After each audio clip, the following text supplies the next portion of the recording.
Hey, y'all. How are you? Daughters of the Sea here. Happy Friday. Hello. Happy Friday. This is Sister Freedom, Hello. Big Mama in the house. It is Friday, ain't it?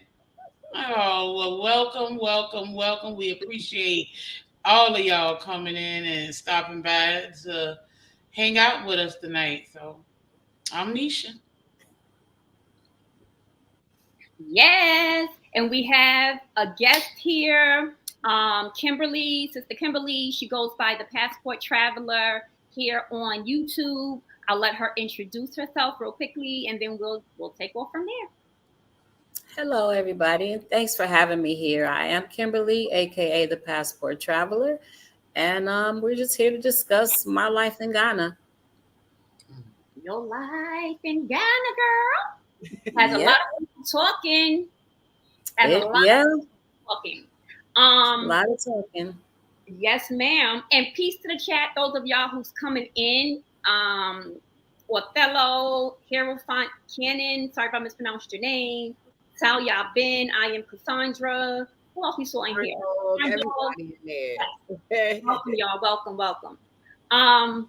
So just like for quick introduction, I happen to be, strolling on these YouTube streets, as they say, and I saw her video pop up, right? Because I love traveling channels. I like to follow people who do that for whatever. Her video popped up, and one of the videos that popped up was her being very candid and transparent, just about her experience living in Ghana as a quote unquote Black American woman, right? Leaving United States, thinking that she's returning home to the motherland, and just being very honest and truthful about her experience thus far. And what got me interested in what kind of like, because I'm a very intuitive person, is that I like the fact that she was very confident and bold in her speech. She wasn't being disrespectful or anything like that, but she was very firm in her stance, and she was being extremely honest and transparent. And I know when things like that happen, you can get a lot of pushback, right? And so I reached out to her. I said, "Listen, on Unscrambled Minds, we talk a lot about the connection between Africa and the Americas. We talk a lot about nationality and identity. And I would love for you to come on and join us, and share your experience about what that has been like, you know." And she was more than gracious to do that. So that's why she's here today. Okay. So yes. And I'm going to let you share as much as you want to share.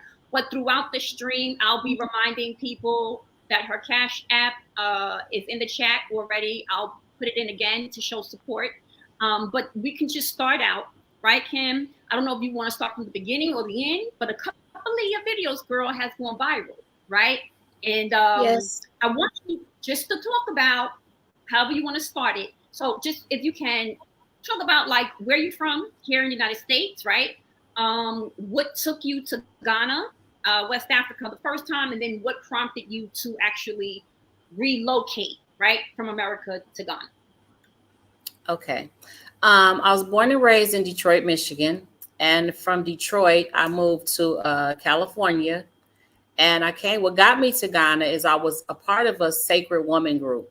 And we planned 78 of us planned a trip to come to Ghana, and 7 of us ended up coming on a 10-day trip. And by day 3, I kind of fell in love with the people and the land and Africa didn't, because, they call it Africa as a whole growing up. It didn't look like what they have been showing me all my life. So I was kind of fascinated with the beauty of Ghana. My eyes saw the beauty. And I remember being on the van after 3 days, and I said, if I ever live in Africa, I think I will live in a village, because we got to go through the villages. And that 3-day trip, that 10-day trip, I ended up staying 40 days. I flew home and got things together, thought about it, and I came back. And after about a couple of weeks being back here, I decided I wanted to just try to make Ghana my home, but I didn't have a source of income. Like I didn't get government money or any type of income. So the money I had, I built a roadside store, hoping that that would be a source of income. And that was March 8th. My journey started March 8th, 2021, and it has led me to this day. I do go home every 6 months. This is the first time I've stayed in Ghana for over a year, and it has allowed me to see a lot. You on mute, Dots. What made you stay those 40 days? So you went initially for 10 days. What made you stay an extra 40? And then what was it, what was it about Ghana or your experience that, made you feel like, you know what? I'm just going to do this and I'm going to relocate here permanently. I don't want to get too deep into part of it, but part of it was the 10-day girl trip went left. The 10-day trip with the ladies went all the way left by day 3. And I ended up separating from them. And I just thought it was, we were on the continent of Africa. Like we just cannot get this right. So I ended up kind of separating from them. And when I decided to stay, I felt like, I just felt like 10 days wasn't enough. The land felt real spiritual. It was like I had some type of connection to the land, and I just chose to stay longer. I love the peace and the freedom. I remember sitting at the beach. It was about 6 of us sitting at the beach about 3 a.m. talking, and out of nowhere, I was like, "Oh my God, do y'all realize it's 3 o'clock in the morning and we ain't worried about getting shot up or shot at or nothing?" Like it was just a strange feeling. And a beautiful feeling at the same time. So yeah, that's kind of my answer. It was different reasons that made me want to stay a little longer. I wasn't intending to live here at that time. Well, my question, was it a man? Oh, that was my question. Was it a man? I didn't hear the question. Oh, that's what I wanted to ask. Did you meet Dexter? No, I met somebody at the second time. No. My visit it had nothing to do with a man, or me staying here had nothing to do with a man. After I moved here, I did get involved with a man, yes. But the first 2 trips, no, it had nothing to do with a man. So at first you had good experiences there, and that's what yes made you. So did it continue?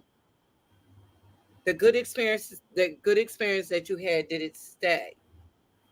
No, it was kind of off and on. I started to feel disconnected from the land, not disconnected. I started to feel like I had no connection to the land.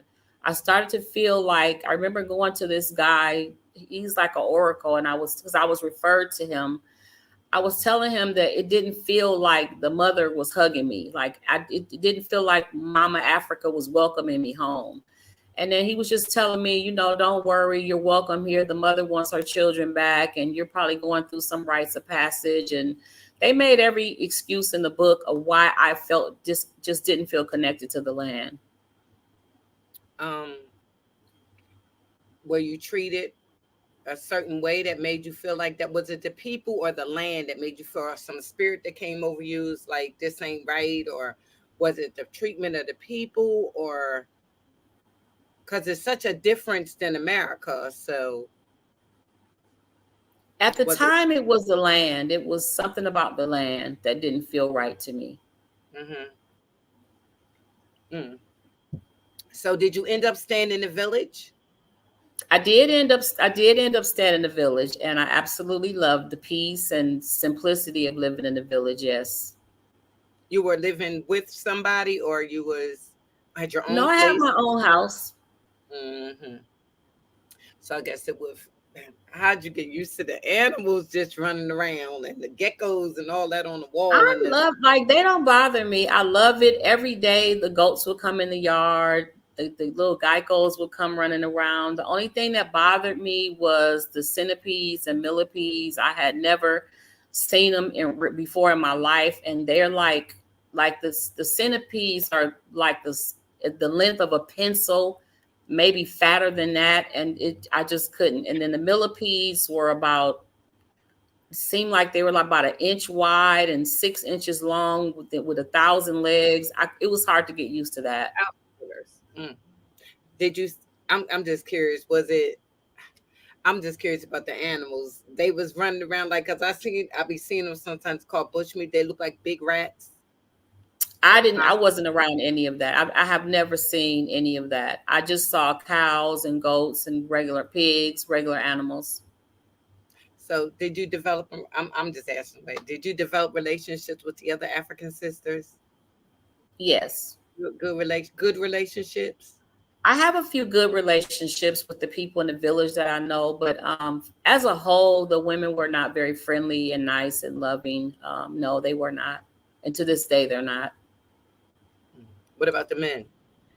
The men are very humble, very friendly, and very welcoming. All of them, pretty much. They're very friendly. Okay, Niche, I'm shutting it. So, what was that point? What was that aha moment when you knew that you should have took a left at Albuquerque? When Ah, did you know for sure that okay, uh, it's not feeling right? Was it a incident that happened? Was it look? Did you feel threatened or anything? What was it? it's been, like I said, this is the first time I've stayed over a year without going home. So I think the last 6 months just started to look weird. Things started, I can't even pinpoint what it is. It just started to feel strange and eerie being here. I started to feel a little unsafe. My sense of security wasn't the same. We closed our store and started farming, and people were still in the goats and chickens right up under our nose, and it just a lot happened. And I just got on social media, and there were people who I think are from Africa or Ghana that was threatening my life and talking all kind of craziness. But I had already, been kind of like preparing to go home. I just did not. I know for a fact that I'm not from here. I don't feel the connection here. It doesn't matter what a DNA test may tell me. I just feel no connection to the land at all. None. See that you dropped something. So right quick, She's talking about the land in Ghana. She's in Ghana right now, you guys. okay. Don't share that yet. Wait till Nisha's done. Okay, I just wanted to know. So, do you identify as being African? No, I've never identified as being African. Okay. Nobody has ever in my life told me that I was African or from Africa. Peace, Anton. I see you. Trouble this up. Yeah. Okay, so Hey. Also, you guys, she's 4 hours ahead of us. So if it starts to lag or whatever the case may be, you're just going to have to bear with us with that. Okay. But she's definitely been more than gracious, and we're very thankful that we have her on or whatever to share her experience. And I know, Kimberly, you've been getting a lot of backlash, and I know you've been getting a lot of threats online, right? Yes. From men, from whoever, women, because they feel like that the story or your experience that you've been dealing with in Ghana is not what they want to hear, right? It hasn't been all rainbows and roses. You have not been welcomed in the way that maybe you thought you were going to be welcomed, right? Correct. It was a completely different thing. And that is so important. And I know that I just want you to know that again, you're safe with us here, okay? This is no got you. But I think that the message needs to get out there, right? And people need to stop playing games, because we have a lot of women, and I know I know a few that have fell into that trap of, America not being your home, and you're come back to the motherland, brothers and sisters, you know what I mean, and come be with your people. And then when you get over there, you're not getting that reception. And that's what I really want to be transparent about, to be honest, right? Because we have a lot of, especially women, that have lost their lives, repatriating back to Africa, and they're coming home in coffins. This is a real serious thing. And even at this time, because she's been sharing her experience, you guys, and she's telling her story, people have been threatening her, right? Because she's not She's not, I guess, selling a fairy tale. She's like, look, this ain't what it is. I don't feel welcome. Let me let you say it in your own words, okay? Do you mind if I share one of your shorts from your channel, which is what Freedom was getting ready to play? Do you mind if I do that before I I ask? don't mind. Okay. Yeah, because I definitely wanted to ask a question on the level of what Dots was just talking about, but I'm gonna wait until after this. Okay. And you can find her at the Passport Traveler, you guys, which is her YouTube page. Okay. And go ahead, you can play it. You have to play it, Oh, Dots. sorry. Hold on. Hopefully y'all can see. We come over here, a lot of us come over here looking for peace and freedom and just a calm lifestyle. We know America doesn't want us. They don't like us. They don't claim us. They know they're trying to unalive as many black and brown people as they can or put us in prison. So it's kind of strange to come to a country where everybody looks like you and then you're treated different. Like you're treated different. They let us know that we're not one of them, that we are foreigners. They charge us different prices. They exploit us the whole time we're here. The difference in here in the US though is we have laws and rules that we stand by. Ghana has laws and rules, but nobody gives a shit about them. Like nobody follows the rules. The reason I didn't go ahead and take my landlord to court after renting this 4 bedroom, 4 bathroom is because I know it's going to be a waste of my time, and I'm on my way home, and I don't have time to deal with it. But I'll prove her message 100%. You Okay. know, we come over here. A lot of us come over here looking for peace and freedom. Okay. Okay. That was good. I want you to unpack that. Okay. And I want you to be, as candid as possible. But if you can give us talk about your experience and why you feel that way in terms of not being received, not being welcomed, and not feeling like, they make sure you know that you're not them, that you are actually different. You're not African. Can you speak to that? I think the biggest thing is, they call us foreigners. They welcomed us home, but they call us foreigners. I had never heard the word diaspora before. They call us diaspora. And it's the fact that they do charge us different prices pretty much everywhere we go. When I took TikTok and YouTube to the slave castle, I think it's like 80 CDs for me to get in and 20 for locals. I went to the eye doctor to get my eyes examined. It was 240 CDs for a consultation for a foreigner and 140 for locals. So that I think that bothers me a lot. The women are not very friendly. They seem to think they treat me and some other Americans I've been around. It's like they treat us like we think we're better than them.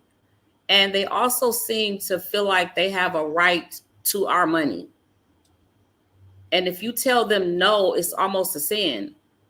But yeah, the biggest thing is they treat us, they let us know this is not our home. We're not from here. And, in many, many, many ways. I have been in many situations where I would send my driver out to ask a price of, let's say, soursop, and it was 15 CDs. And then when I got out the car as an American, all of a sudden it was 25 CDs. And I'm like, but she doesn't know that I had just sent the driver to check the price. I've been through that situation many, many, many times over the last 3 years, up to this day. I have so much more to ask you, but I'm going to stop. Freedom, go ahead. Yeah. The question that I wanted to ask you, if you see any abuse where the men were undermining the women, like treating them beneath them. I've never seen that personally. What I have seen is when I go into public places, if I'm like, for instance, the first week when I was first here and I had a security guard that took me everywhere. If you go into a place of business, if you go anywhere and you're with a man, they look past me like I'm not there. They will only talk to the man. Like it's as if they don't see me at all. Like when I went to first get my first phone card, the security guard that I had that took me around, He, I sat down and he went to the counter and the man activating my phone card said, "What's her name?" And he turned around and said, "What's your full name?" And I told him what my full name was. And then the man said, "What's her passport number?" And he said, "What's your passport number?" So I give him my passport number. And I'm thinking the whole time, if you talk directly to me, we can get this over a little faster. But they won't talk. They won't talk to you if you have a man with you. And that was something I had to get used to. Yeah, I But as mean, far as abuse, I've seen no abuse in Ghana at all that I can so think of. is Ghana the only place in Africa that you went to, stayed at, visited? Have you went anywhere else in Africa? No, and I won't be going anywhere else. You really don't like it. You want to I go not, I home. not, I will not. I will not be coming back to this continent at all. Not that I know of. Only God can bring me back here. It That really is made you feel profound. uncomfortable. That is really Mhm. bad. I'm thankful that you have enough like courage to still, after being attacked on YouTube and all or whatever, that you can say that and stand in it. I'm sorry. Go ahead, Nisha. Yeah. So by running the store, do you have you ever been robbed Yes. Okay. on numerous occasions? I think the store had been open about 6 months, and a young boy kept coming by asking me about my iPhone. I think that time in 2021, the iPhone was the latest iPhone. I think I had the 11 Plus or 11 Pro or something, and I had the Galaxy S10. I bought two phones with me in case something happened to one. Well, one day the little boy, my phone came up missing. My phone, my purse with 700 CDs in it, a bag full of coins, my phone charger, all came up missing. So I took one phone and tracked down the other phone, and we went to the boy's house. The phone took us to the house. Long story short, the police found him, and I had to pay the police 300 CDs for doing that. I had to pay 350 CDs for the taxi because the police don't have cars here on the regular. They don't have cars here, and they don't like thieves, and they really beat the boy up really bad. The police, the boy's uncle, everybody. I just kept hearing. I remember them telling me, "Hajia, go back to the taxi and wait for us." So I went to the taxi and I heard a bunch of like something, like maybe it was a fight. And so I went back there and they were punching a little. His head was on a cement wall. They were punching his head and hitting the wall and kicking him, and they were just really beating him up. And somebody there grabbed me and took me back to the car. I'm trying to grab the little boy because I know he stole from me, but I didn't really know how to handle this. So I'm pulling him to take him to get in the cab, and he's coming with me. I'm pushing him in the cab, like, get in the taxi. So I get in the taxi and lock the door so the people couldn't come and drag him out the taxi and beat him up. And I told the driver to just go, just drive off. And he ended up apologizing. The father gave me the money back, but yeah, that happened. The first 6 months. I've heard Mm. where they actually literally burn people up, like put a tire on them, burn them. They do. For In this part of the Ghana that I live in, they don't do that. They just will beat you. They will beat you to death. I've seen three beatings and not one person died. Thank God, like a neighbor close by in each situation ran out and saved the person. do you find Ghana being more modern than other places? More modern than other places in. It's like well, you said you didn't really visit no other part of Africa, but is it really modern there? Is it modern like how it is in America, or is it like I would say villagey, like old fashioned, Accra is it's more. like Accra reminds me more of San Francisco, Oakland, something like that. I live in the Elmina Cape Coast area, and Elmina to me is kind of like living in the country. I've never lived in the country, but this reminds me of what it would be like to live in the country. so it is. When I say that to say, do they still got pictures of white Jesus around and all that? Oh, yes, they prayed. I haven't seen pictures of him hanging around anywhere specifically, but I got in a taxi. I see them in the taxis, like they'll have white Jesus hanging on their mirror. One taxi driver's whole dashboard was white Jesus, and I was very, very shocked to see how they just idolize these people so much. They do believe that the white man is God and can save them from the world. The white man can cure everything. Mhm. Wow. I've experienced What that. has been some of your, um, you know, so wait, how long have you been there so far? A little over 3 years. Okay, a little bit over 3 years. So what was it like, about how long into you living there did it take for you to be like, to have like this awareness or this change of mind, right?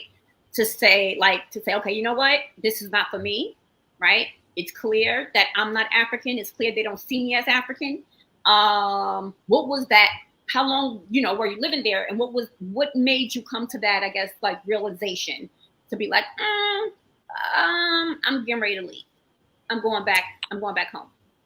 The first year, I knew something was kind of strange. Even as I was telling my story in that video, how it felt to come home, it felt a little strange, but I wanted to still be here and be on the land, but it just got progressively worse. And I think this, like I said, I think staying here for over a year this time, like it was like God lifted the veil from my eyes and I was able to see everything that I needed to see, everything. But the whole 3 years, something along the way always didn't feel right, which is what made me have to go through a ritual, which is a whole nother story, where they, killed the fowl and put him in the river. And, it was a whole ritual they did because they thought somebody had put something on me, a curse or something. But yeah, throughout the whole 3 years, I could feel just something just didn't feel right. I just think I just wanted to be here because I loved the peace and the freedom that I had here. I did not want to go back to the United States, where there was just so much violence, and I felt like that wasn't my home.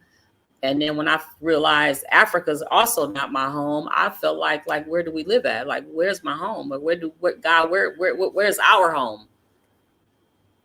So, and this is a question I'm going to ask you. You saying that you was feeling like America wasn't your home, but you were here. You're from here, born here, raised here, right? When you were younger, did your family tell you were from anywhere else but here? I mean, did you do Oh, any genealogy checking to say that your family was from anywhere else, Jamaica, Guyana, anywhere else but here? no, Hmm. never. So, have just hypothetical question: did your mother, grandmom, great grandmom, auntie ever tell you were Indian? That's all I've ever heard is that we had Indian in us. My grandma told me we were Geechee Indian, but I never really looked into that. I never, she would say it, and growing up as a child, all the way to now, people would say things like, "You look like you have Indian in you, or Native American." But I've never heard anybody say we're from Africa or any other place. Yeah, when I was younger, I never heard it either. But So when you say this is, you felt like we didn't belong, it was because of how other people made you feel. Not that you didn't really feel like you wasn't a part of it, but for the experiences that we have had as since the undone people have invaded and took over, that's why you felt like we weren't, you didn't belong here, Correct. because you said because they didn't want us. That's the wording that you use. So you felt like you weren't wanted here, even though it is your land, Correct. right? So now that you in a realization that you know and feel heartedly in your soul, because to me, you probably went over to Africa because it was romanced in our minds. Like, this is the motherland, this is where we're from, this is this, that, and another. So it made you want to go over there. And then when you got over there, you didn't feel the connection. Is that what you're No, saying? I just came on a girl trip. It was a spiritual trip from a group that I was in. I had never ever thought about coming to Africa. I was only coming because it was a spiritual trip for the ladies group that I was in. And that's another thing. I don't know why we feel as a people that we only can get spirit, even though we are a form of spirit, because we're breathing. We are a form of spirit because also that we are part of the universe. The universe is alive. We're part of the all, and the all is a part of us. Why do we feel? That's why I'm talking about when I say the romancing of Africa. How that we need to go over to Africa to get our spirituality when spirituality is already within us, and we can get our spirituality right here from where we are. We don't need to go to nowhere else. I mean, isn't it funny that with all of the places around the earth that are predominantly of dark hue, we need to go to Africa to get our spirituality. So that's what I Correct. mean when I say it's romance. But when you start to unscramble your mind, to reawakening who you truly are, you know that you are spirit yourself. You know what I mean? Correct. And that's probably why your own spirit from your own ancestors was telling you this ain't you. You need to hit on Correct. back to it. You know what I'm saying? Yes. Now, Yes. you did say that you met a gentleman over there. How are you gonna Yes. feel when you leave? When you leave, you got Um, I don't really oh, want you to discuss that because he's has been a target as well mm, on social media. So I just have chosen probably recently to not discuss him at all or my marriage for many different reasons. I totally understand. My husband's in Jamaica. I understand. But Okay. my children's father and stuff like. But what I'm saying is your spirit is with you. And it's a shame that we have been blinded by a facade. And that's all it Mm-hmm. is. Like you said, when you got over there, you felt very uncomfortable. You know what I'm saying? It's how people look at you, and it makes you feel uncomfortable, like you don't feel secure. You Yes. you'll start feeling like, should I? When people start taking things from you, somewhere inside you tells you it's gone. So then you start Yeah. feeling like I can't sleep at night. It's an uncomfortable feeling. So I can really relate to what you're saying. I can't find Yes. a pair of my glasses and I feel uncomfortable. So I can imagine how Yes. you're not even by your home. You know what I mean? And Yeah. let me ask you, did you ever see one of those centipedes inside your house? Yes. Girl. It was three of them. It was three Mm-mm. millipedes in here one night, and I ran out of here, went to the neighbors, and had them come in here and get them because I could not. And I ended up sitting with my feet on the couch all night because the biggest one, when by the time I got back, the biggest one, we couldn't find him. And so that just freaked me out.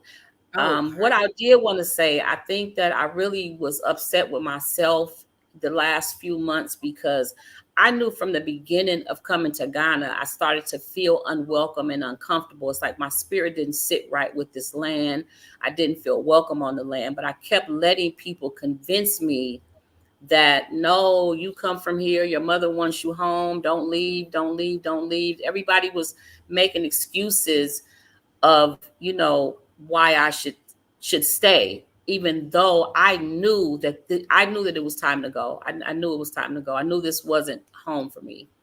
And so I think I was just I feel like I wasted 3 years of my life. romancing. Mm. Go ahead, Nene. I just wanted to know. So my mother wants to go to Africa, Ghana, specifically so bad. We just had a conversation about this yesterday, the day before yesterday. She really want to go. What would you tell my mother? I would tell, is she coming to visit or live? She coming to visit.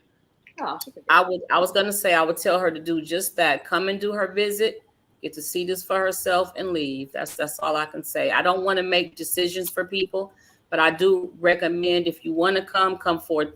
I think you need to stay here a good 30 days and get to see the full community. Like get out of the tourist mode and live here to really know the real Ghana.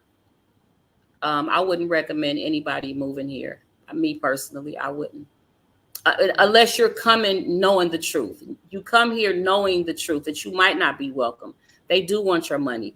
They do legally beg from you. Nothing. They have rules that nobody gives a shit about. I'm sorry for that No, no, word. I'm no, sorry. no, no. Talk. Um, Don't mute. the reason why, one of the reasons why I did not go and file a claim against my landlord is, one, I have to pay to get to that city.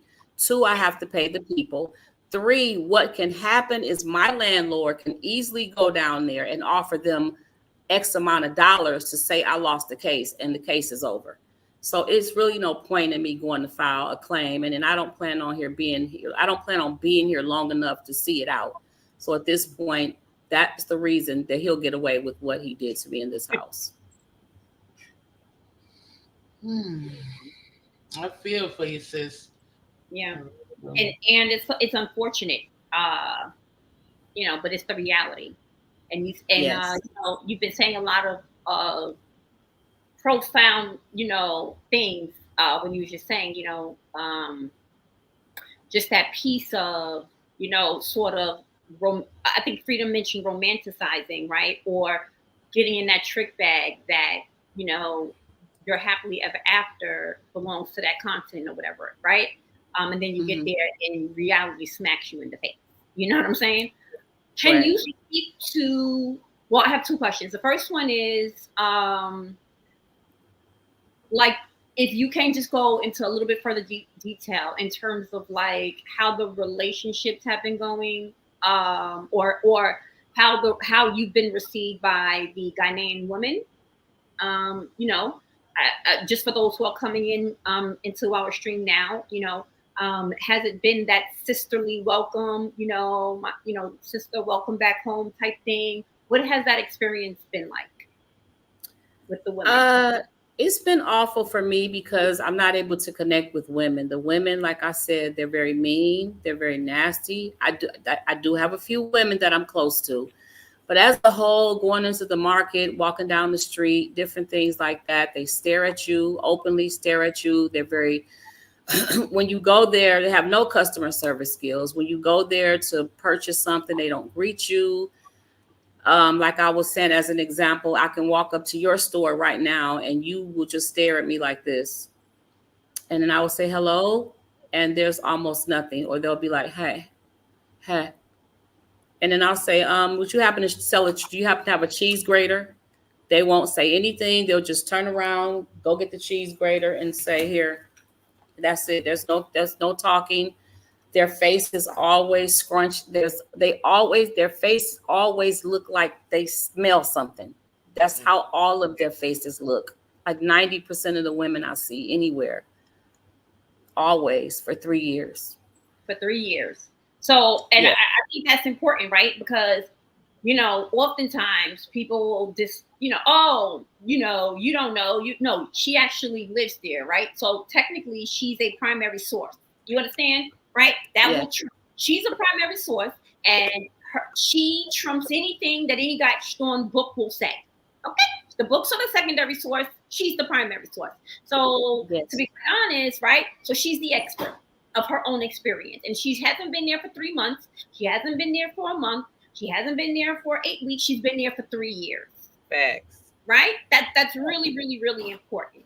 And I think it's so unfortunate because, it's just unfortunate in more ways than one. And then especially, like I said to you before, just so many of our sisters that have relocated to different countries in Africa, and many of them have returned home. And there's been a huge increase in numbers of those that are coming home in coffins. Like that. That's Yes. not a that's not a Yes. game. That's nothing to laugh at. That's nothing to sneeze at. And I really wanted you to express, again, I'm thankful because I wanted to have you on or whatever, so you can give your personal, and also know that you're supported. That's the most important. That you're not by yourself at all, Kimberly. And I mean that genuinely. I really mean that genuinely. My last question. Oh shoot, I was going to ask you. Oh, that's what it was. So, because I know a lot of your videos have gone viral, and for that I'm happy about that, right? Because that means people are listening, if nothing else. And but there has been a lot of disrespect thrown your way. There's been a lot of threats to your life. Okay, Yes. that's crazy, y'all. Threats to your Yes. life. Threats that you'll come up missing. Threats to harm you because you're sharing your truth, right? And you're Yeah. sharing what has happened in your experience while living there. You understand? And so, can you speak to that just a little bit, as much as you're comfortable with sharing, and talk to us about what that experience has been like? Um, like I said, I don't want my brothers and sisters to come over here blinded. Since I've been over here and I know the truth, what I was sharing is my experience, what I've seen and witnessed firsthand. I had a man. I think the biggest thing I would talk about is I had a man. I'm assuming on YouTube that said he made a threat to me, and I don't remember what it was, but he made a second threat that said if you say anything else about Ghana, you're going to come up missing. And I took that threat very seriously. I did report that to YouTube, the police, and then I ended up calling the embassy because it was, like I said, it's not my job to figure out whether you're telling the truth or not. You put a threat out towards my life, and I took it as just that. It was a threat. Definitely. Definitely. Yes.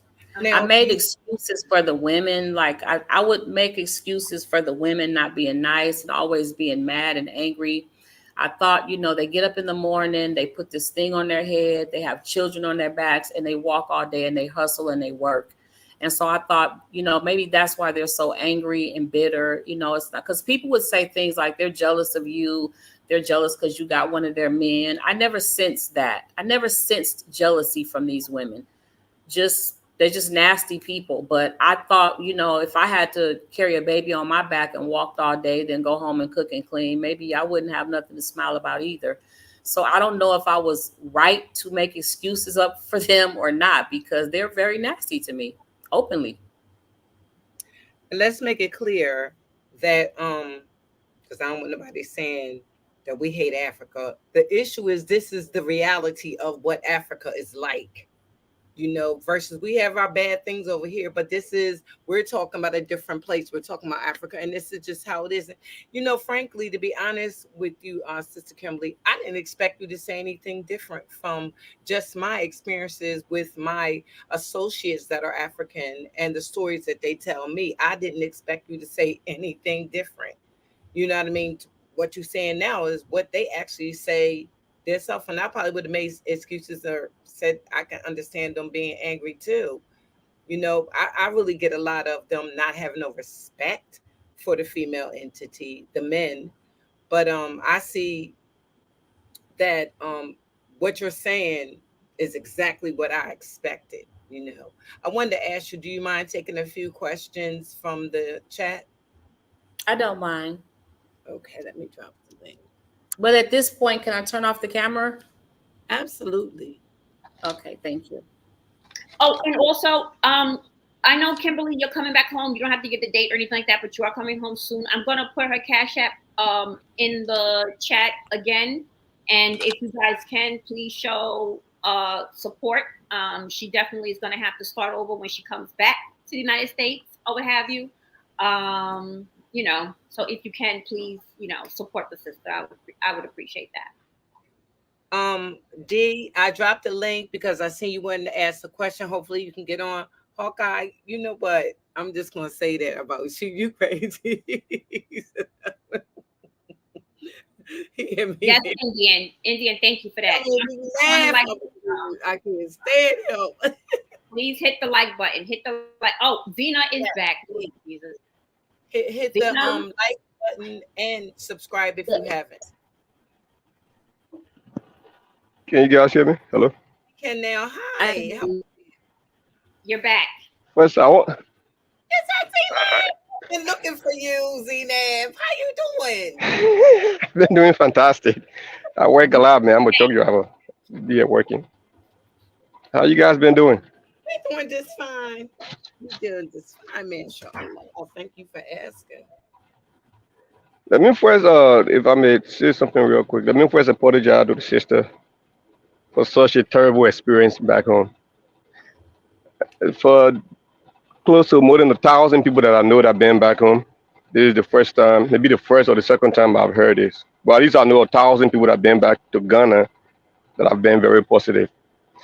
The issue she mentioned, so let me first apologize. That's very disheartening to see how people being treated and not being welcome like the way we do anticipate. But the issue she mentioned about being overcharged, that happens everywhere. Even me, when I go back to Liberia, I get overcharged.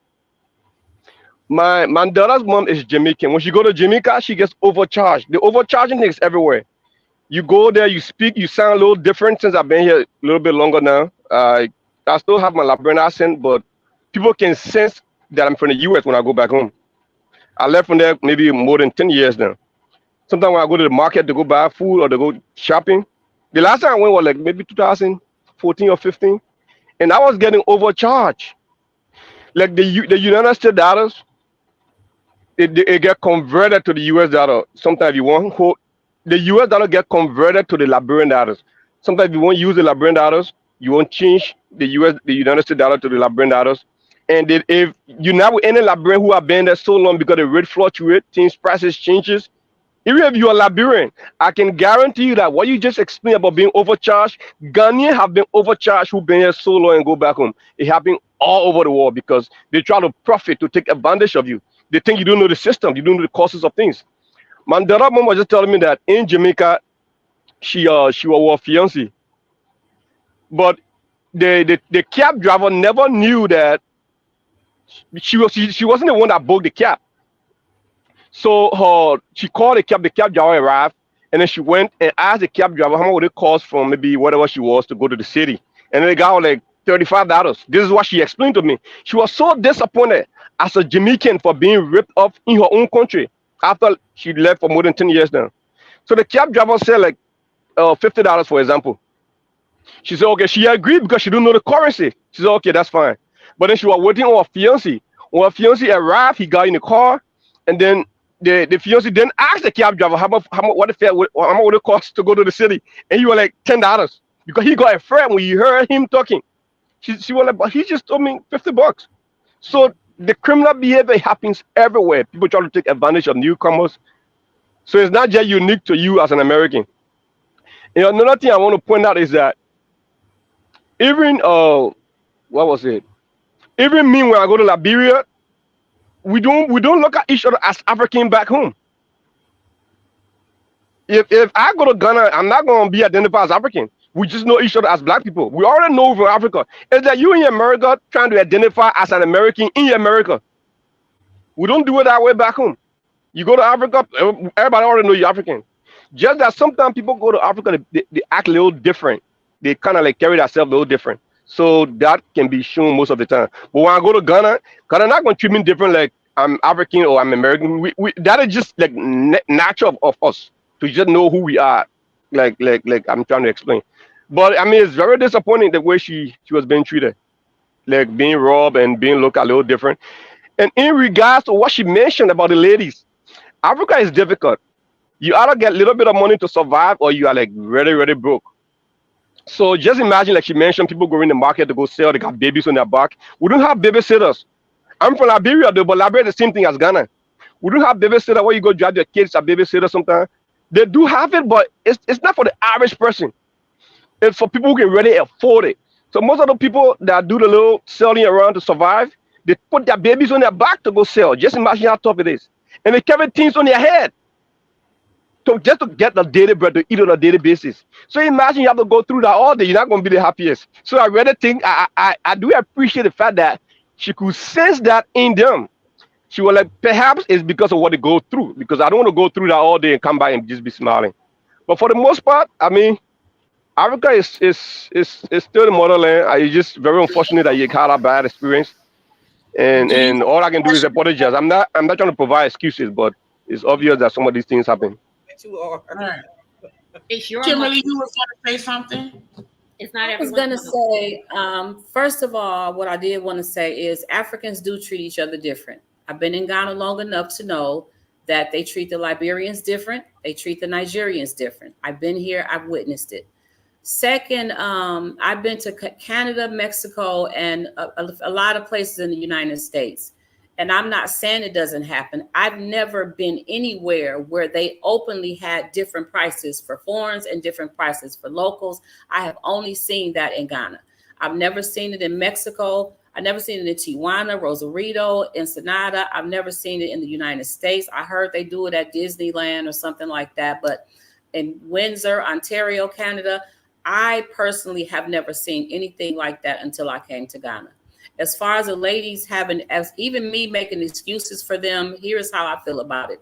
I don't care what your problem is at home. If you decide to get up in the morning and open up your business to sell me something or do a pedicure or a manicure, and I come to bring you money, put a smile on your face. Leave your problems at home. If you can't leave your problems at home, then don't open your store for that day, because your nasty attitude can mess up my day when all I want to come to you for is a pedicure or manicure or a couple of onions.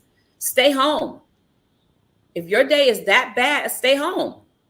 But don't bring your nasty attitude to work with you. And you know that because you have a public place, people are going to be coming and going. That's what I have to say about that. Yeah, that's Zena, sorry. yes. Just real quickly, because I think I want to put that in context so it's not dismissed. It's not so much that, oh, they treat me like that too. You know what I'm saying? Or, oh, that. No, the bottom line is, and I don't know if you heard her, but the bottom line is the treatment is because she's not perceived, right, as being from They see her different, right? When she went over there, when she relocated from the United States, she had the mindset that, oh, I'm going to be received as a long lost family member, right? I'm going to be received as a brother or a sister, right? That this is supposed to be, let's just say, from what history books tell us, the quote unquote motherland. And then she gets over there and she's immediately confronted with reality, right? And so this is why when we had this conversation with you before, and I really want to, it may be your motherland, but it's not everyone's motherland. It's not, right? And even when I travel, right, to Kimberly's point, yes, if they see a tourist or maybe they see a foreigner or whatever, they may upcharge. But you know what else those people do? They also, because they know you are a foreigner or tourist, they don't treat you bad. They cater to you. They want your money. They don't treat you with an attitude. They don't treat you as if you're less than. They don't treat you with jealous and envy. Because they understand the bigger picture. They're trying to get your money. Right? That's the difference. Yep. Correct. Actually, there's no excuse for that. That's very disgraceful. There's no excuse for that. And I think she mentioned she pointed out like they treat Liberian different. They do that too. They do treat. That's those are some of the residue of us being colonized. That's why we get in there. So there are some part of Africa you get treated a little different, even though you're African. There are some part of Africa, even though I'm African, I would need a visa to go there. And now, even the Liberian that were in Ghana, that was in Ghana as refugees, the Ghanaian government trying to kick them out of Ghana. I think last month, they said they should leave, they should go back home. Pushing African out of Ghana, out of Africa. So she right that they treat Liberian different, because I got Liberian Ghana right now that are very much into the little commotion with the Ghanaian government. They're trying to get rid of the Liberians, send them back to Liberia. So it's true, man. We still got some problem, but it's not the overwhelming problem of the nation. I think we are getting a little bit more adjusted to welcoming people from overseas. But I can guarantee that everybody not going to have the same experience. If you hear Brother Jabari, he been to Ghana more than maybe 10 different times, his story might be different. But like I said, I mean, it's overwhelming, unbelievable that you got treated the way you got treated. There's no excuses for that. So my apologies. You just gave a whole bunch of excuses for that, so I don't understand what you're saying. No, I was trying to provide a better context, because I myself have been a victim of being overcharged right in the US because of my accent. I used to be in the military. We went for the training. And the new food trucks that come to serve, and the food truck came. I wanted to buy the burrito in America, in the military, to buy the burrito doing my training, and I paid for the burrito. I think I paid like $15 for it. When I was eating, my Mexican friend here, I was very close. He came to me, he asked me, he said, "Do how much did you pay for that burrito?" I said, "I paid $15." He said, "I paid $5." I'm the white, maybe because of the accent, you different. So I'm just saying that when there are places to go, and I experienced that right in the U.S. My No, daughter's mom experienced that in Jamaica. So no. these cookish robbery behavior is not just unique to Ghana alone. I just want to provide a little broader context of that. But I'm not here to provide excuses because I know for sure that not everybody will go to Africa and experience the same thing. There are some people where their experience will be overwhelmingly decent. Some people experience might not be like you may anticipate. So I do understand that there are still some shortcomings we need to work on. It's just disgraceful that our people are still not being welcoming like we do anticipate. Okay, Zainab, where you live at now? So I live everywhere. I live in Colorado, but I'm a truck driver, so I'm basically everywhere. Okay, so I'm gonna ask you this: if it was so good in Africa, why you ain't stay there? There's not a lot of opportunities. It's corrupt. There's a lot of corruption. There's not that many opportunities. In America here, I can work and buy my own house, buy my own car. Even though America has its own deficiency, but to be Finish, honest, finish, because there's a you're lot of opportunity here. So that's why I came here because here I can work, I can earn a little bit more money, go back home and live like a king. okay. So you need. So in other words, what you're saying, you need to use America in order to live good in Africa. That you Yes, going because yes, in other because with America, and you saying yes, you need to use America, and we know you hmm African. You can see it. yes, You need to use America in order to make it over in Africa, and but you want us to see that as our motherland. I don't think so. I think you need to see over here as your motherland, because see, mama Correct. take care of hers. So you Yes.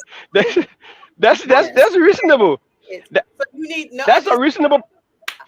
you gotta let me finish. So Okay, what go ahead. Sorry. you is you need to listen to the things that's coming out of your mouth. And I don't know why Hmm you want to be cheated in America, because America normally have the prices right on. If you say you went to a truck, well, the truck things that they sell are normally on the outside of the trucks with the prices on them. So we're not going for that.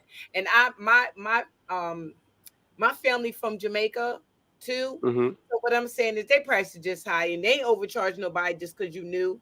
All their prices is right on the things of just like it is over here. Their high prices is right on the things. So it just is what it is. Over there, but you are making excuses for Africa's bad behavior. And I mean, and you shouldn't. You should just straight up say this is what it is, and that's what it is. Those women are used to doing what they do every day. They nasty because they nasty. They used to whatever they put on their heads, carry on babies on their back and one ear. They used to doing it. It's hot Yes. over there. They used to. It was born in that heat. It's not no excuse.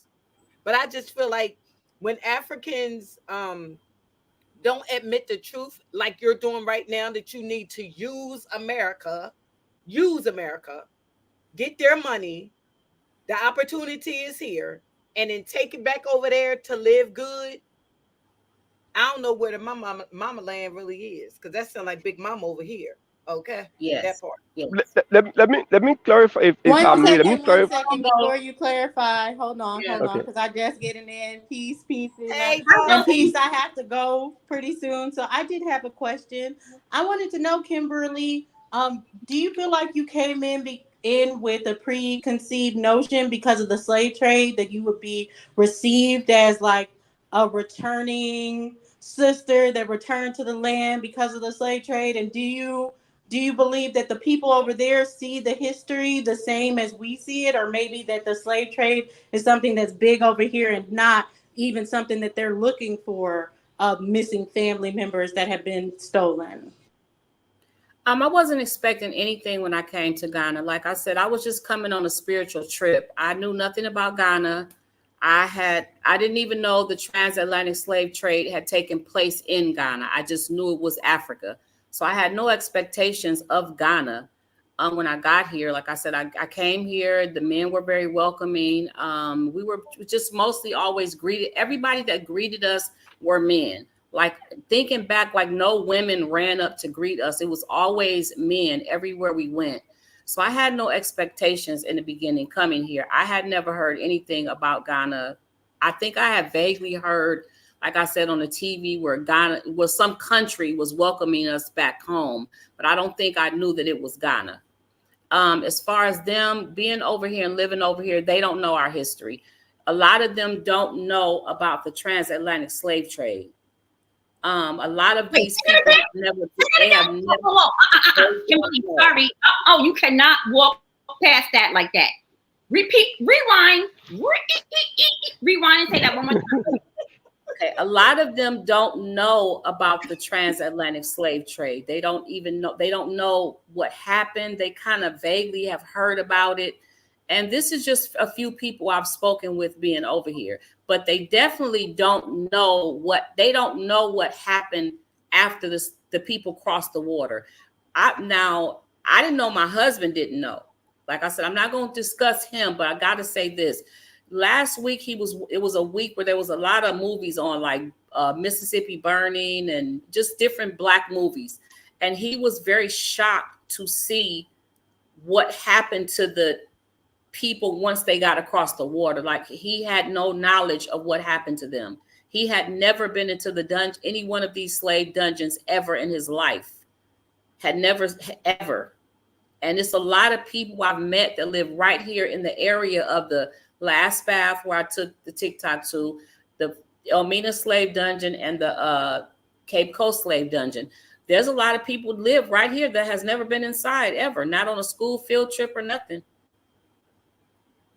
Not even and you talking about the door of no return is correct. They are actually castles, and up under the church in the castles is where they put the dungeons, where they kept the ancestors. The only part of the tour that I've never gotten an answer to, as many times as I've taken YouTube in the dungeons, the one question that they cannot answer is why in each castle is the dungeon directly up under the church. Well, let me, to me, Zainab, are you there? Zainab, are you still there? Yes, I'm here now. The only way you know about it is because you read it in books, and that's what people told you, right? No, I live in Liberia. Liberia is a huge partaker of the slave trade. So There how are did things in Liberia that, just go ahead. okay? So I don't know how old you are, but I see that you're young. But you said Liberia is a big part of the slave trade. So you know the history of Liberia, how it came about, Yeah, I and can. Yes, I can give you the history of Liberia from from 1462 up to current. Liberia was Probably, there in 1462. Are you telling me that? yes. Liberia has always been there, but Liberia history can go far back to 1862. Was That the was land? when It wasn't. When did it become? What year did it become Liberia? it began Liberia. I think 1847. No, Okay, so it was Liberia. That's when they got the independence. It began Liberia between eight. wait What a was that? minute. Go ahead. You can't make Liberia there when it's not there. You saying the land was there when it became Liberia? How did it become Liberia? Is what I'm asking you, because you said you know the history. So It how did it became become Liberia? it became Liberia, which is the land of the free. After the slave returned back home. It was the slave that named the returning slave didn't want to name Liberia land of the free. Okay, so you said in the 1800s, right? Yeah, that was 1822 Wait a minute, wait a when minute. they The people that went over in Liberia can't be 200 years old, right? So the people that went over into Liberia and started lives over in Liberia, were they African or American? Because no 200 years they, don't go by. 200 years don't went by. the people that went back to Liberia, the first before the 3,000 free slaves were sent back home, America had repatriated close to 50,000 back to Liberia already. Say it again. Before the 3,000 slaves went back home, 1821, the first batch of slaves that everybody knew about, Liberia, America has repatriated close to 50,000 Black Americans to Liberia already, prior to the 3,000 It couldn't have that been went by 1821. didn't start until the 1800s. So it couldn't have been that they were sending them back to Liberia. So you saying that they sent, what year was this that you talking about that they sent these 50,000 people back when they were 18 still to, enslaving people? Why would they send about workers back, that's not making no sense. If the people working for them, why they sending them back? I mean, Amer- that don't make sense. it make perfect sense. It make a lot of sense if you study the history and get the actual grips of what they were trying to say. Before the first batch of slaves, they didn't go to Liberia. After they sent, they want the slavery that is widely knew about. The idea that American went back home in the 1800s were the one that was documented. But there were a repatriation of a lot of slaves, close to 50,000 prior to the 3,000 that went back home. But That the 3,000 that went back home, they were the where one that went back home to form a where did colony. you get this information from? It's in our history. What book did you get it from? Let me put it like that. I What's can the I name? can send you some I can send you some of the links. I can send you books. I can send you the book of two like a book called 2 century of American military operation in Liberia. 2 century of that history is in that book. How the free slave went back home, how they started to enslave Liberian, Was they how free? They they were still working for them. How was they free, but yet they were still working for them? Because I cannot imagine them sending people back that's on the job. That don't They make was no, no all they were already still it getting was them it, in it was 1822 yeah. supposedly and bringing them back here. So what you talking It's about? contradiction. it, It's contradiction. it was during the time that they were putting an end to slavery. But can you guys hold on? You guys can go ahead with the discussion. I got to step away real quick. I'm Yeah, we still on want the to see chat if we though. have any more questions for our guest Kimberly to Okay. direct it to her. Yes, let me Kimberly, just did you want to say anything? No, I think I said all I can say. I just think he's making excuses, innocently making excuses for Ghana. I mean, I'm sorry, for Africans as a whole. yes. I'm agreeing with you, Kimberly, because that don't make no sense what he just said. They were Yeah, supposed to be still going over there get people. So why are they taking them back if they coming to get them? That don't exactly. make no sense. But Exactly. I think even more so that point of when you said, Kimberly, that you know that Ghanaians have not even visited the slave ports or the slave castles, right? That Correct. Ghanaians, including your husband, don't even know the story of the slave trade, right? It makes you Correct. wonder, right? It really does. I mean, what can you draw from that conclusion? And even thinking about, you know, what are are there any primary sources? Have there been any primary sources collected to validate, the story necessarily that's been told? Has there been any any primary source? There has not been. It just makes you wonder. It really A doesn't. lot of things make me wonder. A lot of things make me wonder. You know how you hear about the Africans sold each other off. That is true that did happen, but That's a fact. Yeah. apparently there was, from what I can understand, there was a tribal war against the Shantis and the Fantis, and I don't want to get them wrong, and so they were selling each other off, and that's how that happened. I think that what affected me more than anything going into the dungeons was that upstairs was the church and they were praying to God, and downstairs were the ancestors who were not slaves at the time. They were living in their, blood, sweat, tears, urine, feces, menstrual blood, afterbirth. They lived in this, and they were praying as well. So whose God answered whose prayer? And so it just made me kind of second guess a lot of things being over here. Oh, so they was living down there, Kimberly? They was living down Yes. there? Right up under the church was the dungeon. They kidnapped, however they got the ancestors, they got them, and they walked them with shackles on their feet miles and miles to the Asan River, which is where they took their last bath. There's a video where I took TikTok there, YouTube there as well. They would take their last bath there, and from there they would oil them up into shea butter, make them look real shiny, and getting them prepared to go live in this dungeon for up to 3 months until the ships came to get them to take them across the waters. But in that dungeon, they live, like I said, in their blood, feces, urine, afterbirth, vomit, whatever. If a person died, they had to live with the body. And all of their final resting places was the Atlantic Ocean right here. Their bodies were thrown into that ocean. dead or alive. If they fought back, if they didn't want to get raped or whatever the situation, they were thrown into the Atlantic Ocean. Mhm. Now, where was they taking them to? Because I heard they was taking a lot of them to like Jamaica and different places like that. I don't know if they made. That I don't know the story because I've heard too many different places where they were taken. They were taking places I didn't even know, like to the Caribbeans. I just Yeah, the barely Caribbeans. started Yeah. hearing about that even.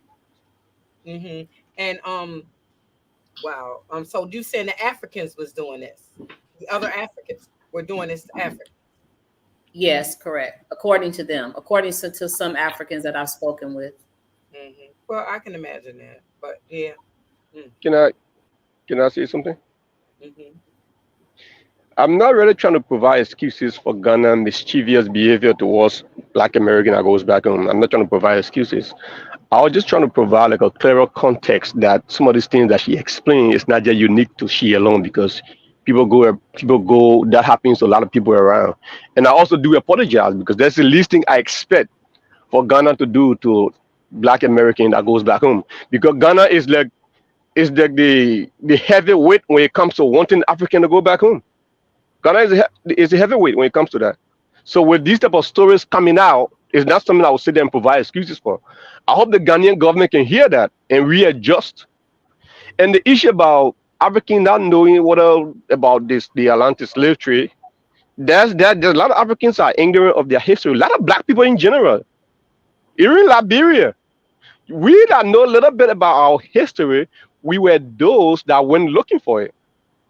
So just to provide a brief overview of the Well, Liberian history, Cena, just to be honest, yes, a lot of yes. people are ignorant of history, but things that would be passed down is a missing family member, a missing person passed down in the family. People would look for that. Even people that have that in their family, they do take the DNA test because they know it's been passed down through oral history. A lot of indigenous people pass down oral history, and you're gonna say your grandma's gonna be like, yeah, the uncle was kidnapped, or my brother was kidnapped. If parents are separated from children in a family, that's going to be passed down. That's why a lot of our history is oral and has been passed down, but a lot of things that may be made up haven't been passed down to people. And that's where it is. It's not an ignorance of history. Some things would definitely be passed down orally if it had happened, but some things didn't happen the way that they say. The Correct. the issue of slavery, I think Real quick, people still. and Zena, real quickly, we have somebody else that's coming on. And I just want to Uh, make it clear, she's currently in Ghana, and so uh-huh. she's 4 hours ahead of us. We don't have a lot of time, and I don't want to, keep her because I know we can go long. So just putting that out there for those of you who are just Okay. coming in. This is Sister Kimberly, and she's sharing her experience. Of her leaving the United States, relocating to Ghana. She's been there for the past 3 years, and she's been very candid, open, and honest, in sharing the real in her experience. Okay, just in sum. So she is the source. She actually is the primary source, right? Okay, Yes. Anton, do you have a question for our guests? Not no weekend. Yeah. How you doing, Kimberly? I'm Um, doing fine, thank you. cool. I got a question because I've heard a lot of conflicting things in your stories, and I think, and I'm not trying to be disrespectful. I'm straightforward. It seemed like there's a lot of confusion that you have in your mind about who you are and what Africa is to you, because I hear you say that the way they treat you like this, and they treat they overcharge you, they know you're different, and at the same time, you saying that the spirit is telling you that that's not your land.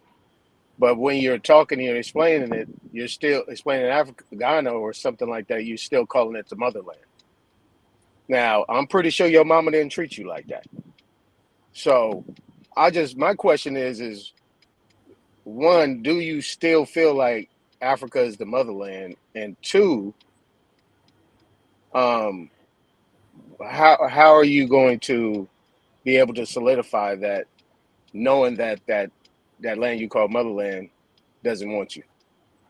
I think I've made it very clear that I understand that this is not my land and this is not my mother's land. So I really don't understand what's conflicting. I think you didn't really hear you. You don't hear No, yourself talking. Anton, she never said that. She never said that. Mm. Nina said She that. said people were saying No, that. And I just heard her say when she was explaining those castles and that and the slave trade and all that stuff and then people going out there. And I'm explaining it I've heard her slowly made as people reference are to that. talking. no, well, she just cleared it up. That she said that a few times in the beginning. Like that. That's not her. Like it's very clear. That's not her land, right? And this is why Okay. she's coming back home. Yeah. She Okay. said people kept on telling her this, not to leave. This is the Right. motherland, the People were motherland. saying this is the mother.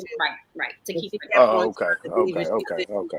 Yeah. All And right. she left. I retract. All right. All right. You know, my bad. That's just what I kept hearing. So, Okay, I understand. I put two links in the back. And this is more for the Liberia guy. I think he needs to understand his history because I don't think he knows it. But you know, the thing is that you know, a lot of people don't understand that a lot of this thing is really about all about commerce. And people think that they see things on TV is that these people in Ghana or even other places in West Africa that they're just here saying, "Brother, come home, sister, come home," so on and so forth. We're here for you. But I mean, they're about money just like anybody else. I mean, we fail. I mean, let me form it into a question, right? When you initially went back to Ghana, or I say went to Ghana. See, look, I did it. I just did it right there. I said went back to Ghana. So the thing is, when you went to Ghana and you went there, was okay. One was your reason for going back there was to invest into Ghana or just live there, just live out your life because you thought you was home, and two to provide resources and make business connections to Ghana. What was your first impression or your first thoughts when you was going back? When I was going back after the trip with the ladies, Well, I'm sorry, I keep going back. When you initially went to Ghana. I initially went on a spiritual trip with some ladies. It was just a spiritual trip. I knew nothing about Ghana at all. Okay. It was a 10-day trip. And on the third day, I decided I wanted to stay longer. And I stayed 40 days. And then I flew home and I thought about it. I packed some things and came back to stay longer. And after a couple weeks or so, I decided I wanted to make Ghana my home. Mm-hmm. And what stuck out? What stuck out? I mean, I didn't hear the whole interview, so what The stuck out? the land was beautiful. I thought the land was very, very beautiful. As a whole, I had only heard about Africa, and everything I had seen about Africa was ugly and dirty and dusty, and kids were hungry and uneducated. And I didn't see that when I came to Ghana. Right. These kids go to I don't know one child personally over the age of 3 that's not in school. I haven't personally seen a hungry kid standing on the street begging. What I see is kids just on the street begging because you'll see the same kids begging all day, every day. Not that they haven't eaten, that's just what they do. The people were the men were very friendly, loving, and welcoming everywhere we went. And so that just kind of made me want to stay a little longer. Okay. Now, so with everything that you had going on, like in America, when you decided to make that move, did you feel that Ghana would treat you better and that Ghana was going to a better place than America where you were at and what you were doing? All I saw in Ghana was that it was a peaceful place. There was no guns allowed. I saw no obvious gang banging, no obvious drug abuse. I just love the peace and simplicity about Ghana. Me coming to Ghana honestly had nothing. It didn't have much to do with me leaving the U.S. I just got here and loved what I saw when I came here and decided to stay. Just like when I left Detroit, and moved to California, or if I leave Right. California and move to Atlanta, I just relocated for different reasons. But I wasn't against America necessarily, even though America has always treated me and my people like we're not welcome and they don't want us there in so many Right. ways. Right. I Okay. didn't come to Okay. Ghana to build or change laws. I didn't come here to help develop Ghana. I chose to live in a village because I love the fact that it's undeveloped. Okay. All right. So yeah. So I see why. Yeah. So and I would say that's a good approach to have. It's a good mindset to have because being in the situation that you was in, it wasn't hard for you to say, you know what, I'm out of here. You know what I mean? Because a lot of people, they get real attached and they start asking questions like, why? Like some people I know, they like, I mean, they was just distraught, like that Africa didn't want them and it wasn't what they thought. A lot of people really was distraught about that. Seemed like you got a strong mind. And Well, I've welcome back. seen people, Welcome back. I've seen, thank you. I know as fast as Americans came here, that's how fast they're leaving. And I know people that have bought land and built houses and left and just left. Like they just got fed up and left. I mean, I think at the end of the day, let me say this, Kimberly. I'm a Mhm. businessman, right? You know what I'm Yes, saying? We move around. You know, you don't have to be there to make money. It's correct. not it's not extorting the people. It's not nothing. It's actually creating jobs, doing those type of things. Because like I said, Africa, once you get past all the romantic stories, you see what it is out there. It's about as real as it gets, just like anywhere else. They ain't got guns out there, but they got machetes. And the Correct. thing is that you see what I'm saying? And see, when you get down to it, I mean, I wouldn't give up on Ghana in terms of, enterprise. Maybe Well, think about I that. don't look at Ghana as a business. Once I leave this continent, I don't want anything from them. Nothing. I'm not I going to heard do that. business with them. I don't want any connections other than people that I love here that I'll keep in touch with. I don't want anything from Ghana. I heard that. All right. Thank you. You're welcome. Yeah, that's deep. I mean, that's deep. I know. But and to Anton made a good point. Where you were saying that's a good approach to have when you were saying, Kimberly, about you had no preconceived notions. It wasn't like you were going there to help and give back, right? It's what you see is what you get, and you just wanted the peace, and thinking that because this is a nation of people that looks like you and I, that the experience would have been better than what you have experienced. Like to the Correct. business point, I know you did mention, you setting up, like a small, I think you said like a small shop or what have you. How has that gone? Like, did you get support from the local? I know you're in the village now, so like, have you gotten support for your business? Have you Oh found yes. that? Oh yes. Oh yes. The business. All of my customers were locals, all of them. But I shut that down about. Uh, I shut it down completely about 3 months ago. Just shut it down. I don't care nothing about it. We go there about once a week to check on the land, check on the building. That's it. We don't. I don't have no ties to it at all. Nothing. You just done. Stick a fork in. I'm done. You're done. I'm really done. Yeah. I And wanted it's to ask. sad because it's just sad that you're not accepted. But they don't have racism here.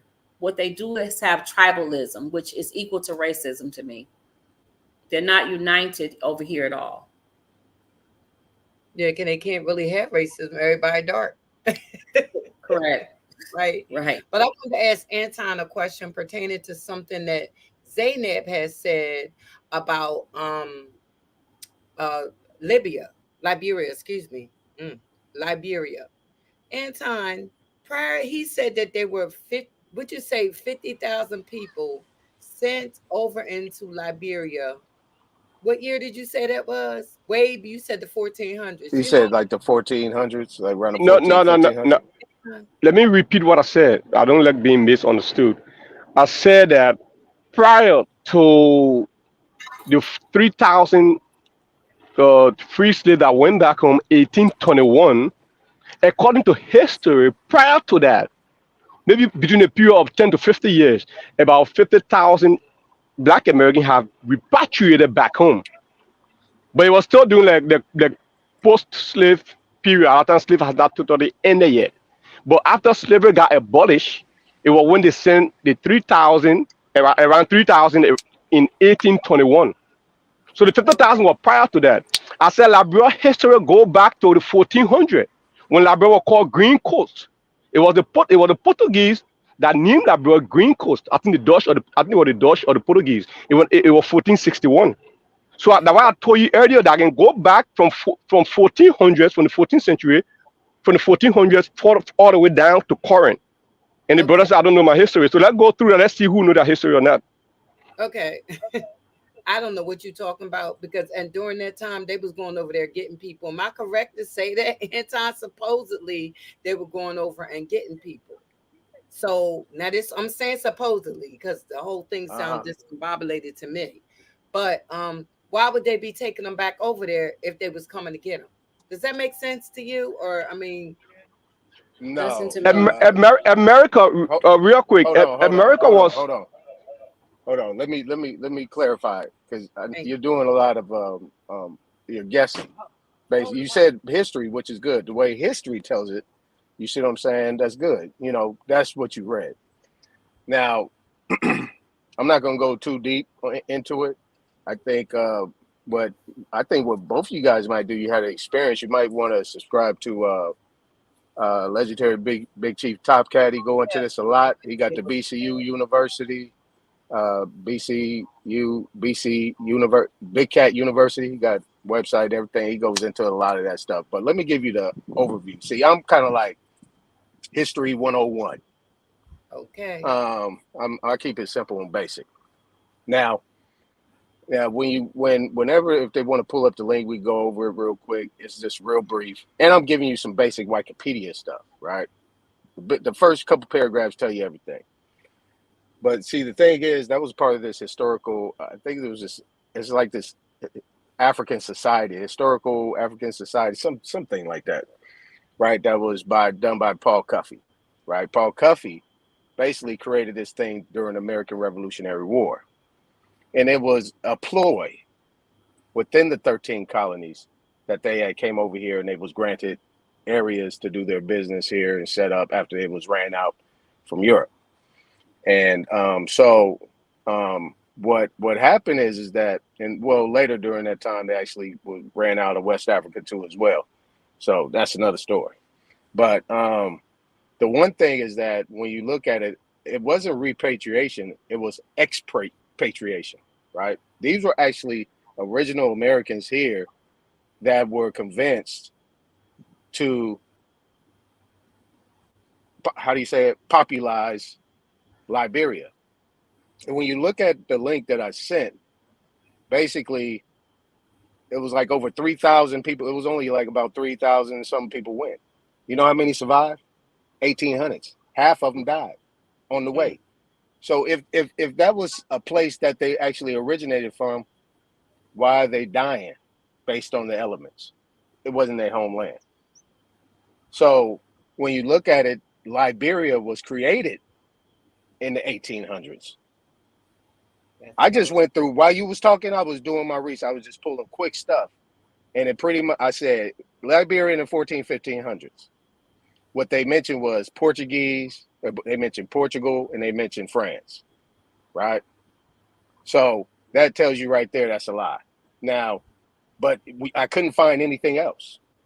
Everything you talk about Liberia is in the 1800, 1817, 1812, 1820, somewhere around there, right after the Revolutionary War. When I looked at your features, you got more American features than you got African features, brother. If you look closely in the mirror, you know what I'm saying. So the thing is that the only African thing is about you is your accent. But what I'm saying is that I think if you did your genealogy and try to do a little bit more research into the people that actually originated that town, you might see that their names are actually American names that you will find here in America, not in Africa. Even in Guinea. So I give you that basic thing, and then you can actually pull it up, and it'll show you that Liberia was created through that society that sent people to popularize that land, and then America reneged on it because guess what? Did you know Liberia was supposed to be a colony of America? It was supposed to be like Puerto Rico. A lot of people don't know that they were supposed to be a colony. Then they reneged on it and left them stranded and told them good luck. But guess who came? Firestone. Firestone came and they start up the tire and the rubber plantation, right? You agree with that? I'm listening, boss. Yeah. So the rubber plantation was the biggest plantation that pretty much ran that area. That place right there was a plantation for people to make rubber, and that's all it's been.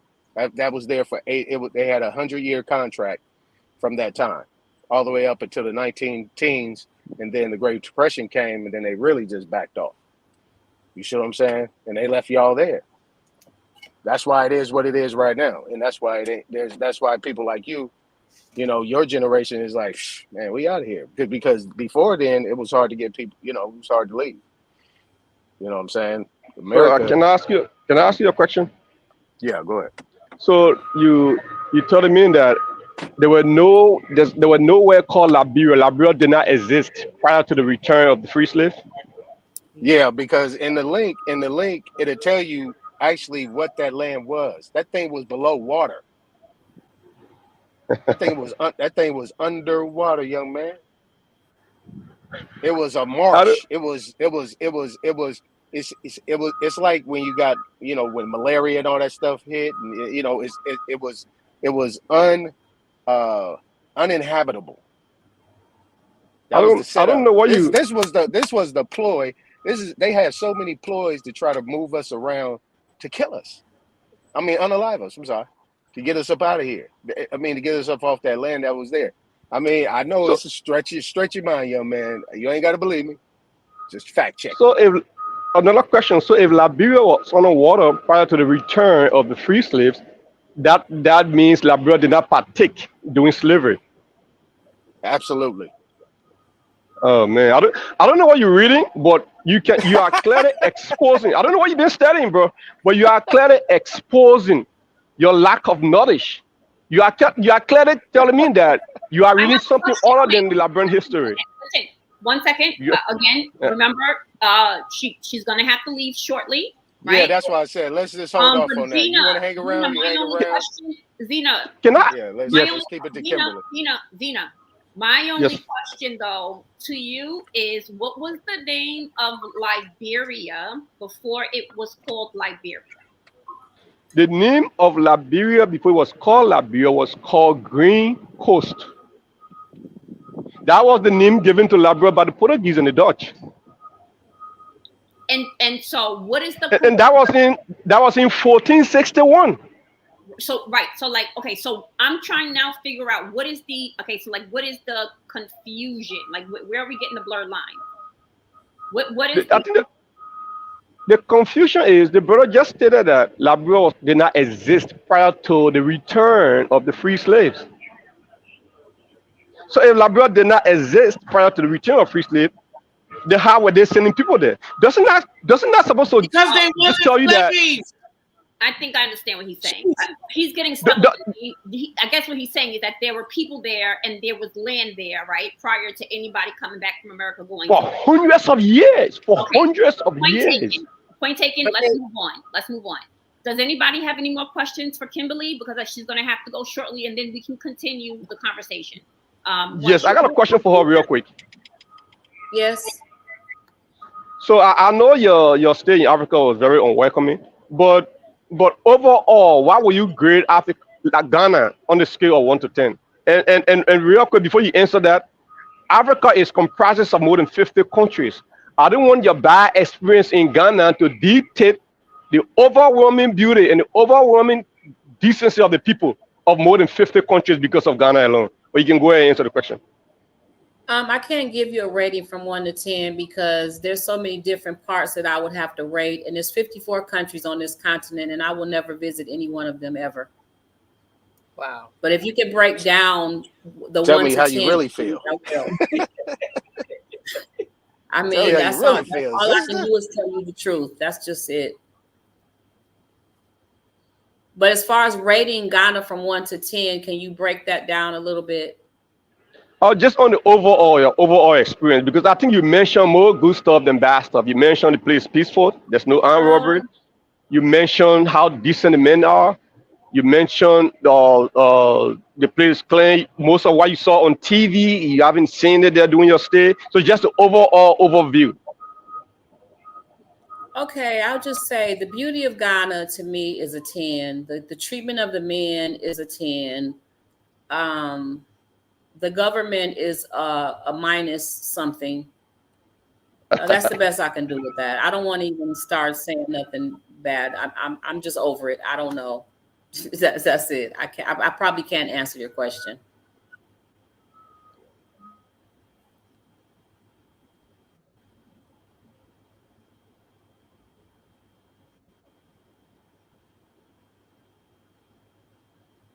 Oh, Okay. thank you, Well, Miss Kimberly. I'll say this. You know, stay safe out there. You know what I mean. Stay safe and do your thing, and safe travels back. All right, Thank you. Thank you. I appreciate that. you got it. Oh, so Africa and Junus said good riddance. We don't want Oh you. yeah, I was about that. Yeah, you are too Yeah. toxic, and that's fine. But we want you back home. Okay, so we are looking forward to your safe return back to where you belong here in America. And that's it. That's all. And we're very Thank thankful you. and grateful that despite all the attacks, let me cam up because I really want you to understand this, not really and truly, um, and I know that you have been attacked, especially online, mostly by men, quote unquote, which is crazy, right? Like no, like Yes. it's just ill. The lack of protection for quote unquote melanated or quote unquote black women is crazy. But here we are. But I do want to say thank you again, right, for at least standing on your square, having conviction and courage, and despite all the threats, despite the disrespect, right, despite what has been coming at you, because you are sharing your story on your channel, your platform. You ain't asking nobody to watch. You're not trying to convince anybody to do X, Y, and Z. You speaking from the heart and you're speaking about your experience. I'm so grateful to you for that. And I thank you Thank you. again for joining us, right? I know it's late. I think it's going on, what, 2 in the morning where you are right now? Yes. It's going on 2 in the morning. You've been more than gracious, more than patient. I just want to say thank you. Sisters, do y'all want to say anything to her before she drops down? I just want to say Thank you thank so you much. and being honest. You know what I mean? Fearless, Thank you. telling the truth. Thank you. Peace is. I just wish you peace, and I think that whatever you went over there to get, it's over here too, sis. Come on home. Okay, come on home. Yes. Correct. You're absolutely right. Thank you. Okay, you can drop yourself down. You see where it says leave studio, Miss Kimberly? I did want to say one thing if I can. I kind of wanted somebody's opinion on it. Yeah, of course. Go ahead. Um, Out of the 40 videos that I saw, there were 28 men that drug me through the mud, black men. Mm, And I think the most hurtful part of it was knowing how many black men are on YouTube, like, and that could have seen that video. Like, I think it bothered me that not one black man stopped to think, hold on, let me make a video and defend this sister. Like, because they were attacking me from my opinion and my experience and defending the Africans, and not one black man made a video to defend me. And I think that was kind of disturbing for me. And I just wanted somebody's opinion about that, and then I'll drop Let me down. let me let me take that. No, Okay, hold on, first Anton. Before you take it, I'm gonna take I it because want I to have take a to man go. because I want to punch Well, him in his because jaw. I have to go, and I want to say it from a woman's point of view, and I Mhm. really Okay. do. I'm about to drop down as well, but I want to say, it depends on the men that you're around, because I want to put out there, and I'll say it from my point of view of my experience on Unscrambled Minds. I was not protected amongst Pan African men, and I was not protected until I got around a certain amount of men on YouTube, like the Antonias, like the Indian Carters in the chat, and different men such as that have been like really gun ho for me personally, and making sure no one just talks about me crazy or calls me out of my name or anything like that. My husband definitely protects me, but that's like outside of YouTube. So on these YouTube streets, I was definitely taking a lot of hit from people that just don't think the way I think or don't believe how I believe and think, oh, okay, now we got to tear her down. Now we can say anything about her. And it's just around the men that you are around on YouTube. And you need to be protected by American men because we're American, sis. So peace Correct. to you. Thank you. Thank you. I have to agree. We do expect our American men to take and have our And back. And when they don't, I mean, I don't know how anybody can love somewhere else more than they can love where they live at. It just don't make no sense to me. I mean, because, and it's not like we have not experienced the disrespect from other places, like what you experienced. So I feel you, Sister Kimberly. All I'm gonna say is we need to open our minds, you know what I mean, and get back to who we are. You know what I'm saying? Like, and stick up for us because don't Yes. Can nobody. I say one thing? Because people going in on the chat. Okay. I specified my They husband just going not on crazy. YouTube Let me like see. that. And yes, I'm married to a Zimbabwean. He does protect me. He just not on YouTube like that. I'd be asking him, hey, come on, say something to this person. Come on and protect me from what they're saying to them. But he's like, I don't mess with YouTube like that. So I respect that. But I'm saying as far as for YouTube, because these, and it's mainly Pan Africans, they feel like they can come at you any time of way. They feel like they can call you out of your name. They can threaten you, different things like that when you're on YouTube. And you do have to be around the right men, like Paul, like OTK. Because, yes, my husband got me off of YouTube. I'm protected. So, Yes. yes. I Um, understand. Anton, what did you want to say from a man perspective? Because you was getting ready to say something. Well, I would say the first thing that you got now is that the fact that you got on scrambled minds. So, scrambled minds come now. You got a nice. You just don't have men. You got some men now, but you got one, two, three, four women that that'll punch a nigga in his face. But so the bottom line is that that's a lonely road when you're dealing with that, and I think you're seeing the lonely road in it. I mean, these people have agendas. Like I said before, and I'll say it a different way. That the reason why they're getting at you because it's that this type of conversation is messing with their bottom line. You know what I'm saying? Yes. It's messing with their Yes. money. It's messing with their tourism. You see what I'm saying? And they want us to still they still want that picture to be seen on TV as if that's a place where, like you said, it's poor people and you see people over there with big smiles, colorful outfits with baskets on their head. They show the great things about it in that light, but after the honeymoon is over, you're gonna see what it's really about. But a lot of these people, you just got to kind of turn your head. I know it's surprising that you got more people here in America that's melanated, so-called black, going against you based on your personal experience. You know what I'm Yes. saying? So, and yeah, that's the thing. So, like what we do, we get them out of here. You know what I'm saying? We don't even have that problem. We get them out of here, and basically, when they do that, they show their true face, who they really are. Right. You know, Correct. and it's what they're true. really protecting. But I guarantee you, I would say probably 95% of them ain't never touched a foot in Africa. That's what I I was about believe to you. say. He took the I words believe you. straight up about my mouth. They ain't never even been there. Never even been there. And the ones that have been there only been there for a week, maybe. And then they talk like, it's some club. We've been to Africa. Don't really know nothing about Africa. They went on a tourist, like a tourist situation, and they claiming they know so much about Africa, and they really been in Africa. They done went maybe on a tour to South Egypt Africa, and something like that. You know what I'm saying? right? Stop the madness. Exactly. You only And stay it went to come stayed in over the here Marriott hotel. to You serve know what I food. mean? Like, it ain't even that type party until they actually get into the get down. And I don't even know if they had a full good experience in that week. You know what I'm Correct. saying? They stay Correct. over there. Because you still got to deal with, if you go to Egypt, the Arabs. and they not real Yep. nice to our people, and definitely not to our women. Now that's a fact. You can see Right. that all over YouTube. Even their kids is allowed to hit them. So mm-mm.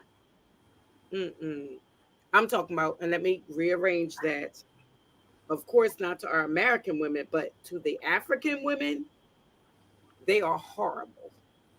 American women, that's why I said, let me fix that because we snaps. Ain't nobody just gonna beat us with nothing. It's just not gonna happen. So Correct. Right. let me fix that to women, period. Mm. So I understand what you're saying. Get home. That's all. Her cash app is in the chat.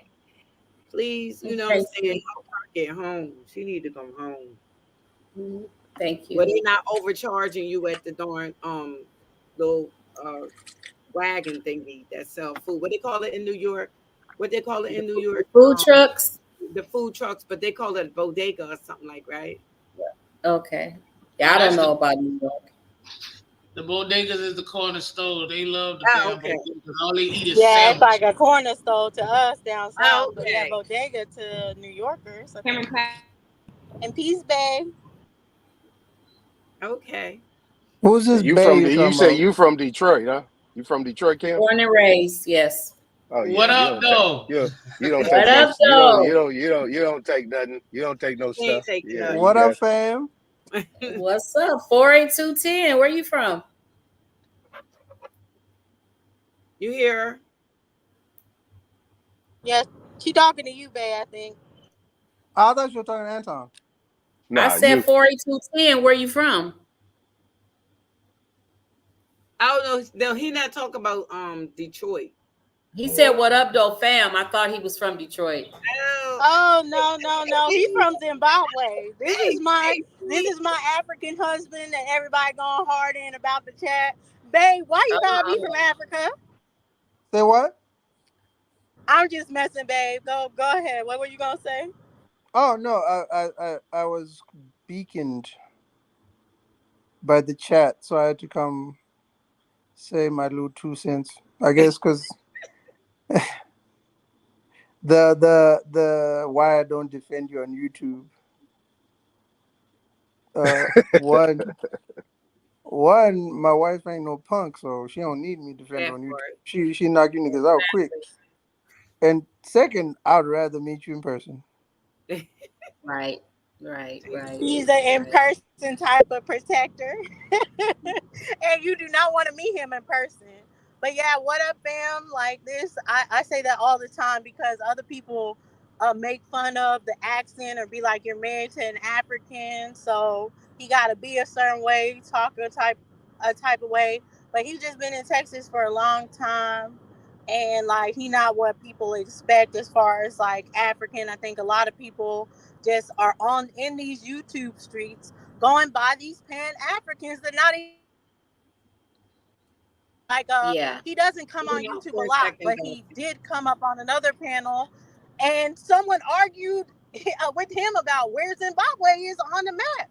It's just crazy, wow, you know, wow. these That's It what YouTube is. streets else and was. I know it's probably the same. That's why you keep your husband away. I know you were saying I keep my husband away totally from this, and I understand really because what I said in the chat for so-called black women right now, especially, there is a lane for men to attack us and get more views and get more money and all this other Yep, stuff. So you don't know if this dude was for real, like I'm gonna kill you, or just saying it for YouTube because it was beneficial. But either way, it's scary. It's scary where yeah, it is right now. So I have nothing yes. but respect for the people that are on YouTube and do protect us, but that has nothing to do with the men in real life that protect me as well. Correct, correct. All Okay. right. Some other people that's up here. Okay, hey, Dots. I'm sorry. Oh no, I was saying. All right. Are you gonna drop down, Miss Kimberly, or I mean, if you have yeah, another question, I'm still here. okay? Vincent, I think joined us. You have a question? Uh, well, I still have a quick, but I still have a book that I was reading that I wanted to talk to Supreme about really quick, if you didn't mind.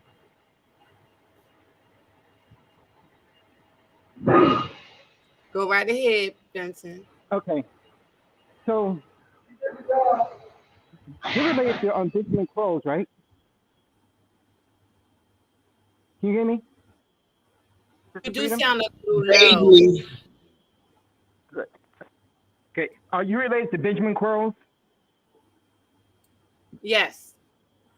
Okay, so my Oh, you third was great talking to me grandfather. the whole time. I'm Yes. so Uh-huh. sorry, Vincent. No, Yeah. you're okay. My You're okay. You're okay. But this goes to the question what you're talking about, some of the things you're talking about in the book, right? So my third great grandfather was Willis Augustus Hodges, right?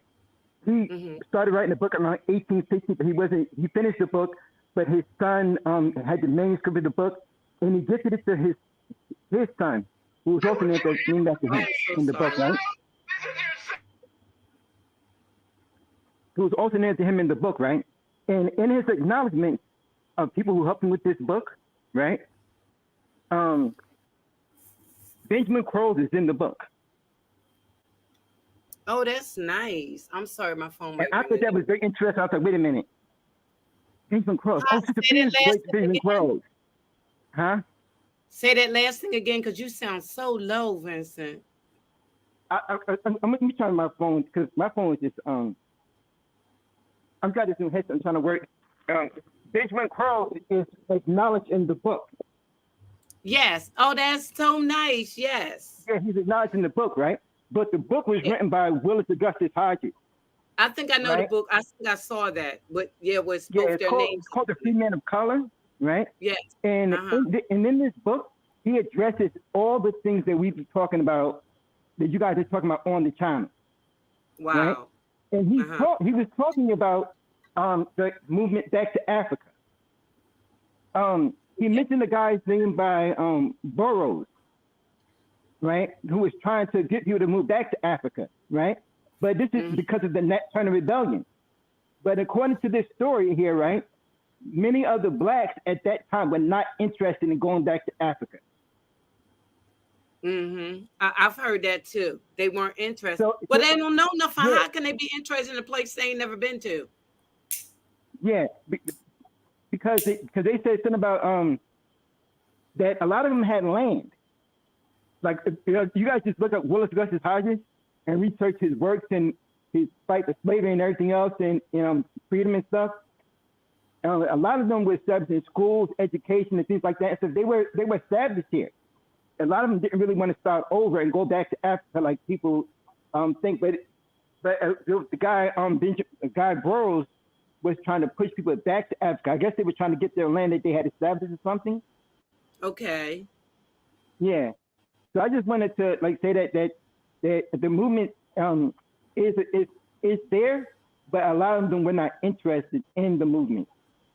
Well, here's the thing. Even then, Africa was romanced and made people believe that they were from Africa. So, if you were made to believe that your ancestors were from Africa and that all this was taken from you and that's where you actually belong and this, that, and another, romance in it, then, that's what you believe. That's what you're writing about. I mean, how many of us have been down that same rabbit hole, wanting to believe but not knowing? Right, Right. Here's the thing. Belief right. is unsure. Never Hmm. been. Not is I believe. Maybe, but either way it go, you're still from here. From And here. and and and like I said though, I mean, Vince, it was like Yeah. they were telling a story to these people because Liberia and Sierra Leone. See, we ain't even talking about Sierra Leone because they right next door.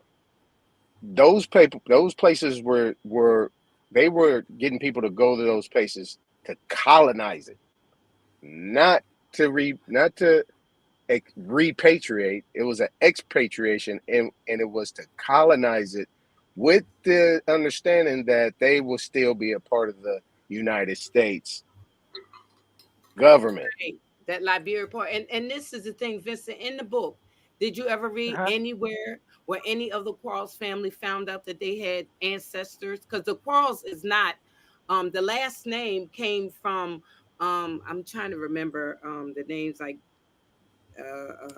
during England and stuff like that. It's Dutch and all that involved, all in that. It's not our last name that came off of these from over here. So what I'm Right. saying is, who you never read a book where somebody is saying, or even Benjamin Quarles is saying he have family over in Africa, that he found family in Africa, No. or even is there a Yeah. book saying that he was even there? Yeah. No, it doesn't. Well, the book is actually about which I found to be interesting to me, right? The book is about the autobiography of Willis Augustus Hodges. So he actually Oh, wrote okay, it, about somebody but he else. couldn't finish it. But he finished it. He wrote it, but it was just a manuscript, right? And it was passed to his son, right? But Charles D. Gatewood, not Charles, Willard D. Gatewood was one of the people that he went to for help. You know, Willard D. Gatewood went to Benjamin Quarles and asked him about his opinion, and he gave his criticism on the development of the book. So I just thought that was interesting that my family and your family were both involved in something, in writing Oh, okay, I this get you. book. So he And me didn't and you finish. not. He didn't finish. Okay, so somebody put their own Yeah, narrative with that book, then, huh? no. So what it was, let me explain to you. I said that wrong. I apologize. So Willis Hodges finished the book, right? But Okay. he didn't get the book published.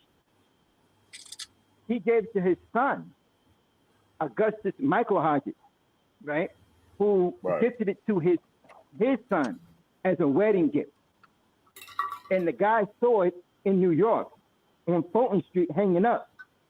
And I think it was Willoughby Gatewood who saw it in New York hanging up and asked him, can he take it in? Because you ever hear you guys ever hear of a newspaper article called The Ram's Horn? The what? Yep.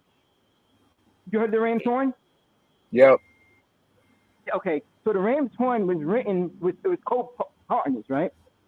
My third great grandfather, Willis Hodges, and Dan Hasler wrote the Rams, where newspaper wrote the where the abolitionist paper, that was their abolitionist paper for the Ram's Horn. That was their abolition paper, right? And Frederick Douglass actually edited into the book as well as the story, right? But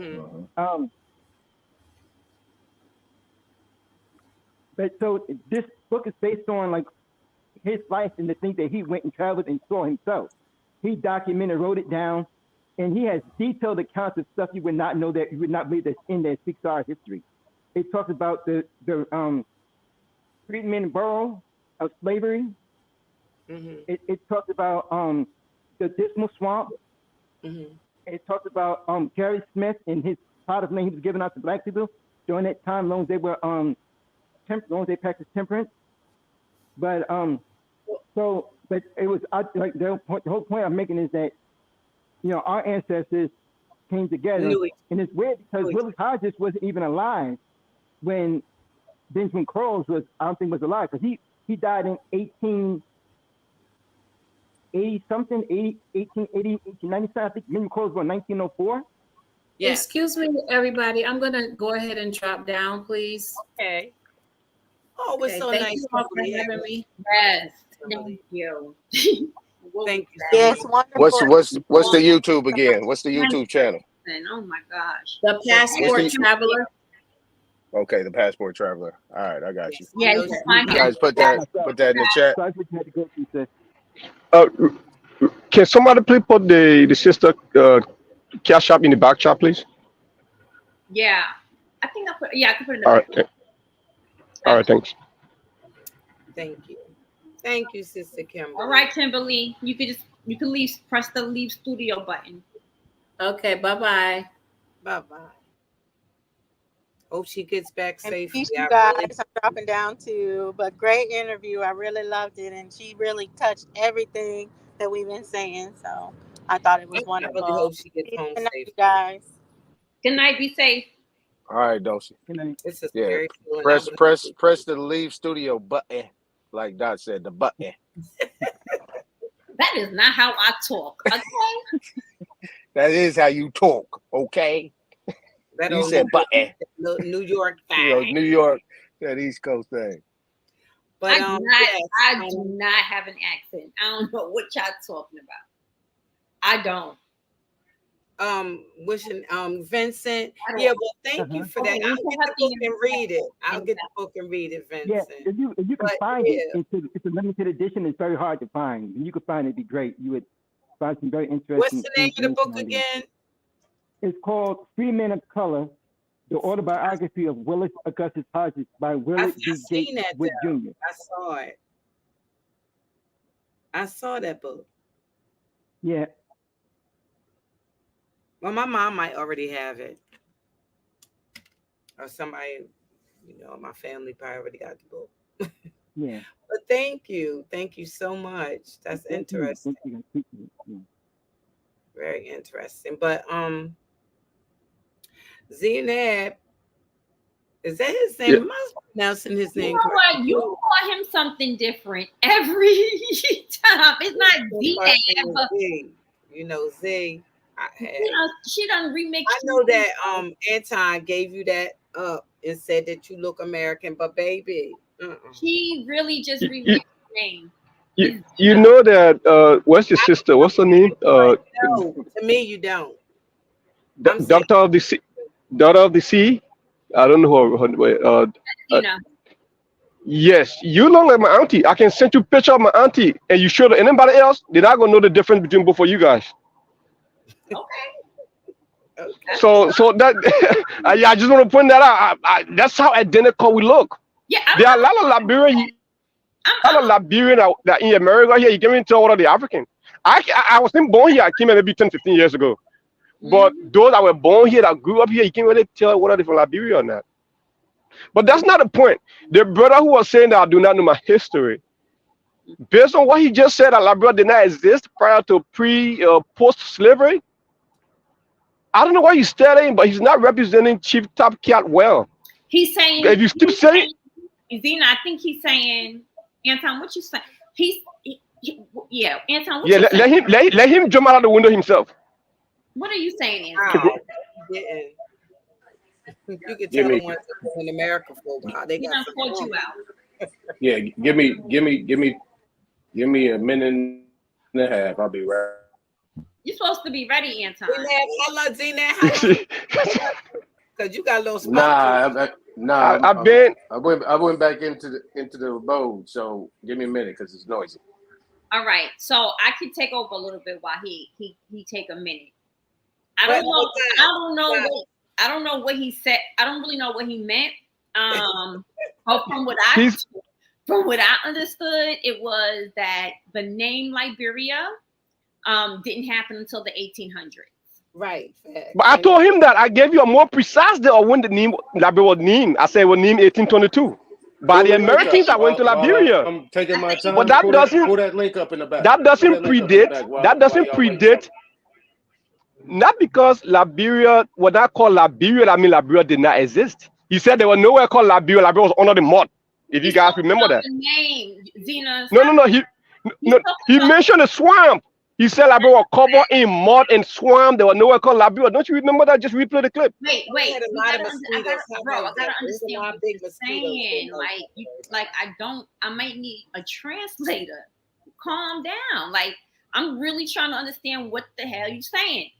The point is that Liberia was not called Liberia until the 1800s. The name.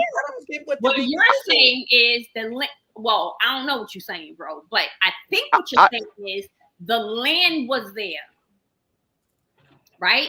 What I'm saying is that. Is that what you're saying, Zena? What I'm saying is that let me restate what I said. Damn it. I'm saying that the name Liberia was called Liberia by the free slaves that did return back home around 1822. Between 1822 and 1821. That's what he said. But then he said that the 1800s. That's okay. Like we agree. Now what? he's misrepresenting history. That's what I'm trying to point out. And then you try to make it seem like he's fully abreast. Discrepancy. What is the discrepancy? He said The the dis- name wasn't no, he didn't say the named. name. Yeah, Zena, if you don't be quiet, because I just told you that Okay. I don't understand what the blood clot you are talking about. Calm, yo, chill out. I'm All really right, go ahead. okay. All right, so and what you're saying is that he needs to be more precise. That it was 1822, and he's saying yes, the 1800s. Is that what we're really doing right now? All right, now you got the floor. I'm not gonna say No, nothing. you are misrepresenting what he said. Oh, now I'm Miss. No, Before you said what he said, before you said, one of you guys asked me a question about the name Liberia, and I provided the name Liberia when it was given to Liberia. And then he said that there were nowhere called Liberia or Liberia never existed prior to post slavery. He That's said it was it was swampy. Wait, Zena, see, that's what I'm saying. You're going too fast, bro. Post Okay. means after, right? Yes. Okay, so Yes. post. He said slavery, but that could be from the 1400s. He could be talking about the 1500s. He could be talking about the 1800s. So I'm back. really, he's right. And I mean, really, you know what I'm saying? Like, it's not like it's 1 year. I mean, that's When we said when you said post slavery, he mentioned the 3,000 prior to the 3,000 Liberians. Yo, For Anton, himself. you were supposed to be I'm back. tagged I'm in, back. bro. I'm I'm back. really trying. I'm back. Like, Yes, please, the you I'm back. were supposed to be come in and handle, take care of this. Yeah, I've been I down for mean, now. I'm relaxing. You said It's 1 minute Friday. I had to put some more ice in my cup and fill it it was back more up. than 1 minute. That's all My I'm bad. saying. I had to fill my cup back up. You know what I'm saying? All I right, go in the here you house go. and You fill my got the cup floor. back You up. got the You know floor. what I mean? Take over. All right, for sure. All right, so here's the thing. We got the links. I put the 2 links in the back because I want to educate the young brother. You know what I'm saying? So here's the thing. As I was reading over it, right?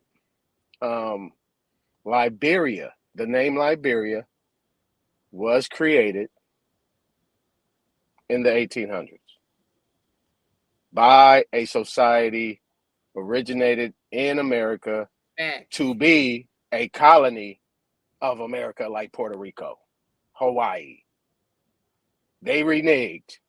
Prior to that, you stated that it was named the Green Coast by the Portuguese or the Spanish or the French.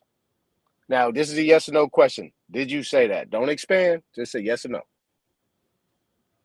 Did you say Green Coast? I'm just going to call you Z, all right? We're going to keep it simple. That's Z. what he said. Z. You there? Zeynep. Sorry, I had myself on mute. Sorry. The cat got Yeah. you. It was called He was Green called the Coast. Green Coast by the Yes, Portuguese, right? it was called Green Coast prior, I think, by the Dutch, prior to Okay. to to to the arrival of the free slaves. Okay. So, yeah. So, right. So, let me say real quick, don't jump in. But I've never heard of any country called with the last name of Coast. I mean, you got the Gold Coast, right? But there's countries within that. What I'm saying is that when you do your own simple research, that's why I said history 101 for me. I'm not going to do all that right now. I'm not going to do that with you because I got to pull the presentation. See, I do spreadsheets. I do presentation. I do PowerPoints.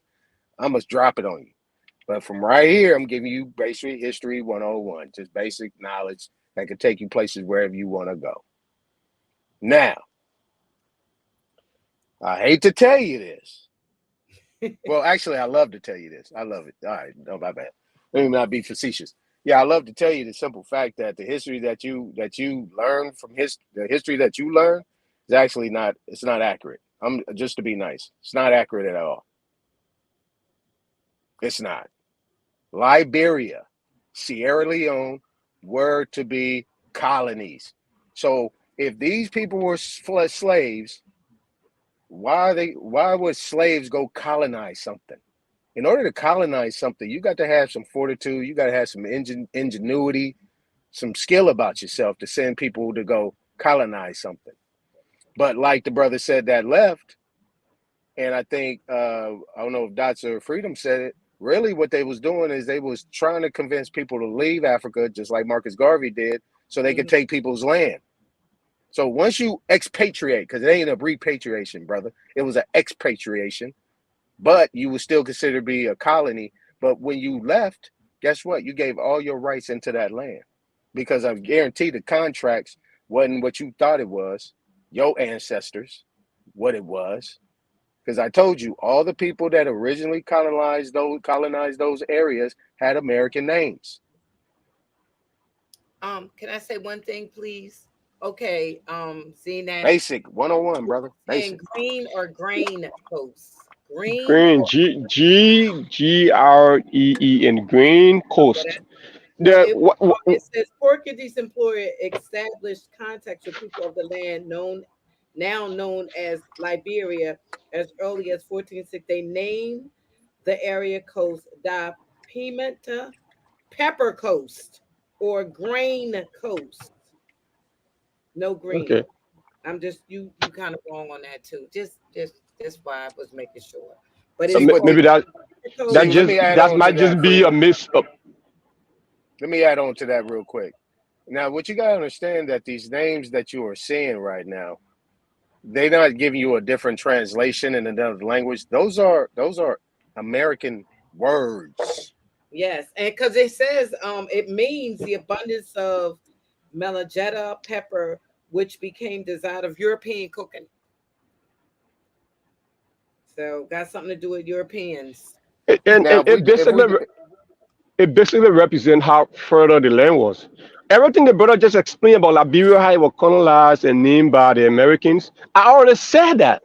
I told you it was named by the American that went back home. The You're not seeing anything new. history is American. They can tell you whatever they want. Whoever writes the book gets to put in it what they want. Time frame, all kinds of stuff. Their whole lives is a story. His story. So you So if, never get the truth from them. see, but no, I just what you gotta understand, if these so-called African slaves that have been in America for a specific time has been putting in petitions to go back to Africa, which we don't see. There's none of that. There's none of these people petitioning to go back. These people are well off, well to do, got land, got acres, been here for a while. You see what I'm saying? You got to understand who the people that was actually leading that cause to go back, that actually went back over there. You got to look at all these different things. All you're talking about is a surface type of conversation. You're not even getting in detail of who were do the you want some players do you and want who some were the details? people. I Do you mean, want some details? you just told me I don't know what I'm talking about. So yeah, let's get some Yeah. details. But wait, Okay. get the details. Let me ask you a question. If enslaved Africans were in America in the 1400s, right? I'm just hypothetically asking you this. And here it is 200 and something years later. Would you still consider them so-called Africans?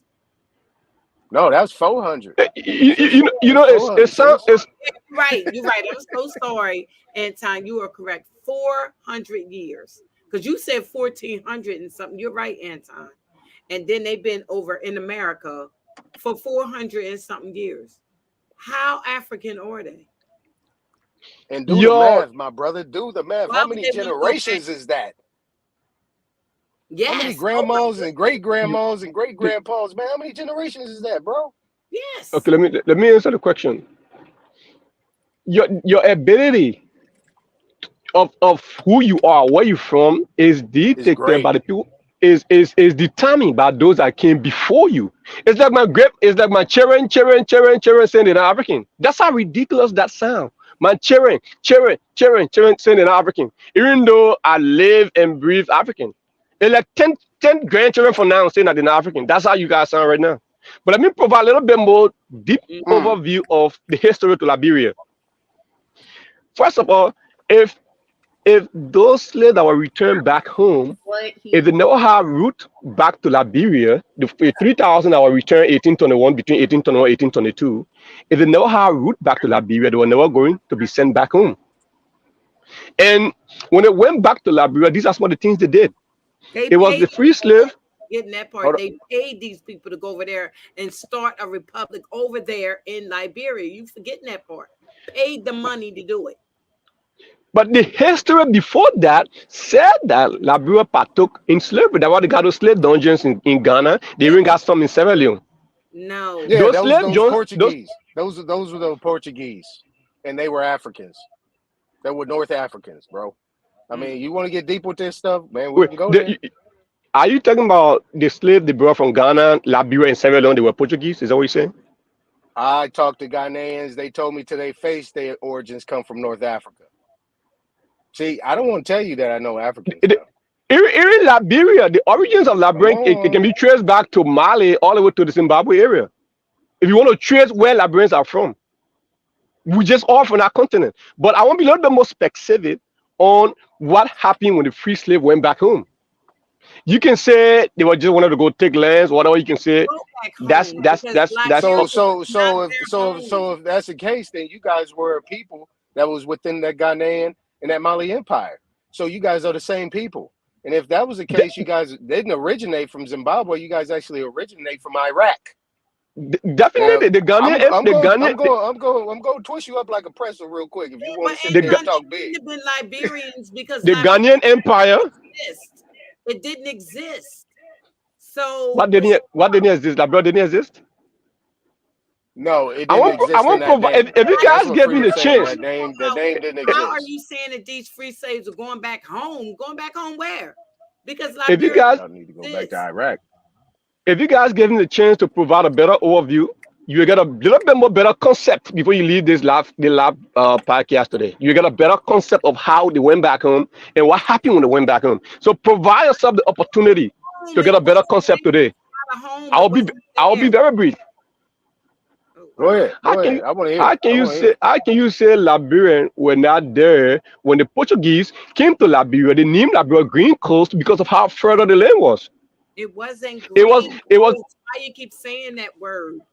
It says that's black how pepper coast or grain coast.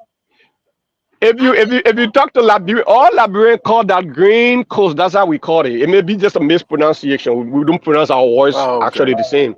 But every Liberian grain. All knows it's right. Green Coast. Saying grain, Yeah, grain. he's That saying I think he's saying grain, but the way he's saying it sounds like he's saying green to me. But he's saying grain. Okay, let's get past that. That's Yeah, tomato let's get tomato. past that. What I'm trying to say. and that was in the 1400. Yeah, but they So couldn't. imagine how Mm. You what was guys that? was not called Liberians, man.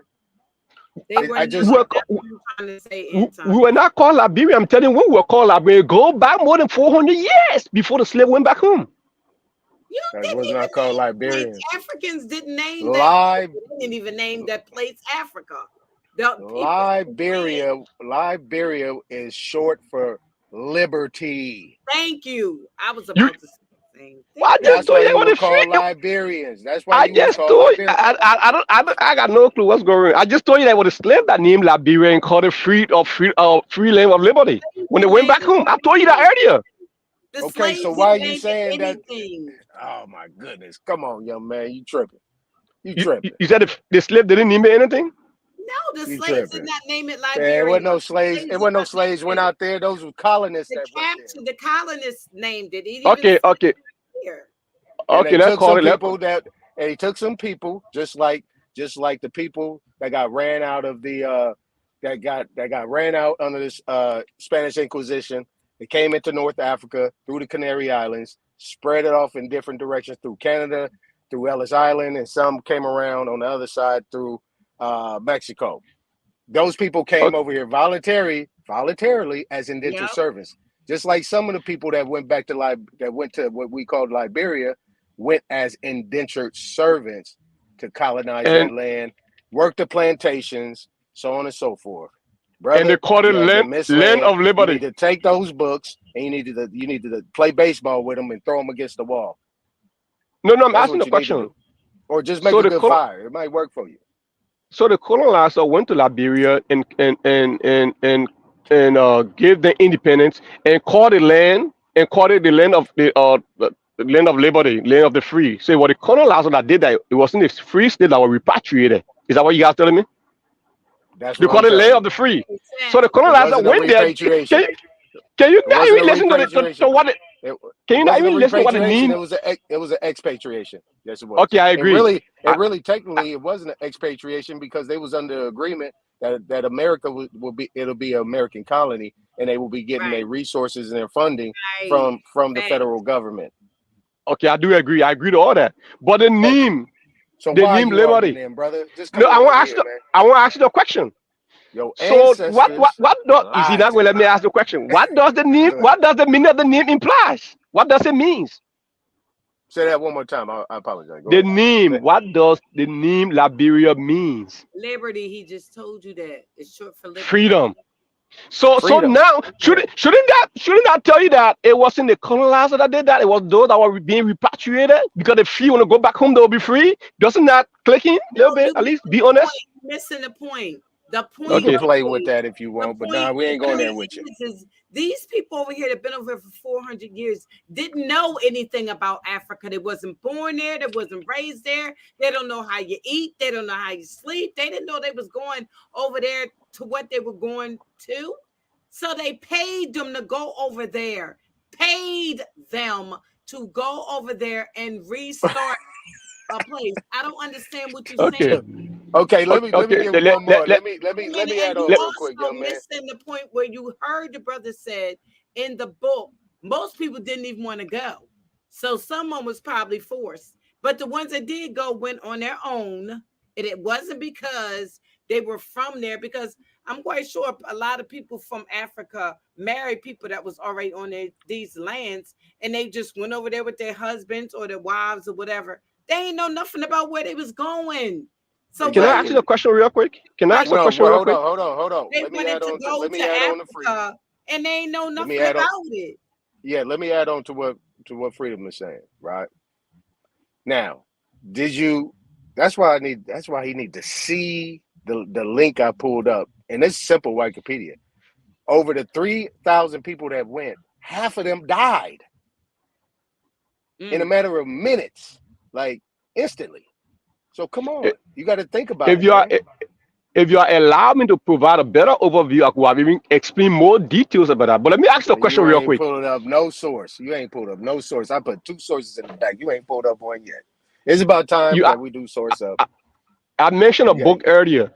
I said that read a book called Fifth or Two Centuries of American Operation in Liberia. If you read that book, you get a better idea. It will probably educate you on a lot of African history from the West.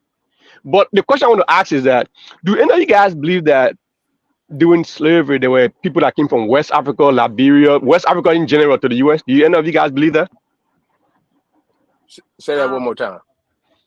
Do any of you guys believe during slavery there were people that came from West Africa? That includes Liberia, Sierra Leone, Africa, find Ghana. out both those names weren't there at that time. And the No, people that came over here, a lot of them came over here willingly. They wanted to come over here because they was told that there was the land of the home, the free, and the brave over here. They could do this, do that. They came over willingly. and the other thing that I said, brother, is that The you other got to brother said really. no, he didn't even believe that. And you said when I No, called I those don't, and I'm names, gonna tell you. I'm gonna tell you why. They weren't Not, that way. I'm gonna tell you why more than what Freedom said, because like I said, those names wasn't even there at that time. Those names are Portuguese type, Not Spanish type wasn't even names. there. See, they either Portuguese, Spanish, or French names, depending on who it was. Now, the other thing is this: like I said before, most of those places, right? You got the Almoravids, you have all these people that were actually ran out, that ran into the West Africa, Northwest. It really was Northwest Africa that actually were moved, that moved and came as indentured servants into the Right. Americas. They came under a contract. They was not slaves underneath a boat pissing and shitting on each other. You know what I'm saying? That didn't happen. so basically that just sums this up into a better perspective. So basically the slave trade that we are trying to specifically tied to the West Africa, to West Africa in general, did not exist. Is that what you guys trying to say? No, nobody's It's saying already been debunked. It's already been debunked. Um, The slave so um, so voyages we, already showed it. saying that some Yeah, people it's already are been did, debunked. did you, Zena, Just you on the Zena, numbers, on the you numbers. got. I swear to you, just so because the I don't know. I don't know how the rest. I don't know how Freedom. I don't know how Anton. And I damn sure know Nisha don't.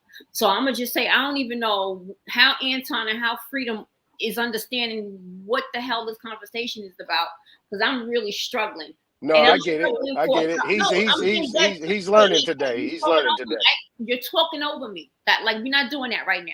You've been talking a lot, like a lot, like a lot, right? Okay. And it was just like a lot. And so I just say salutes to all y'all who understood what bro was saying for most part of the conversation because I am straight clueless. And not only that, you're going in circles, Zena.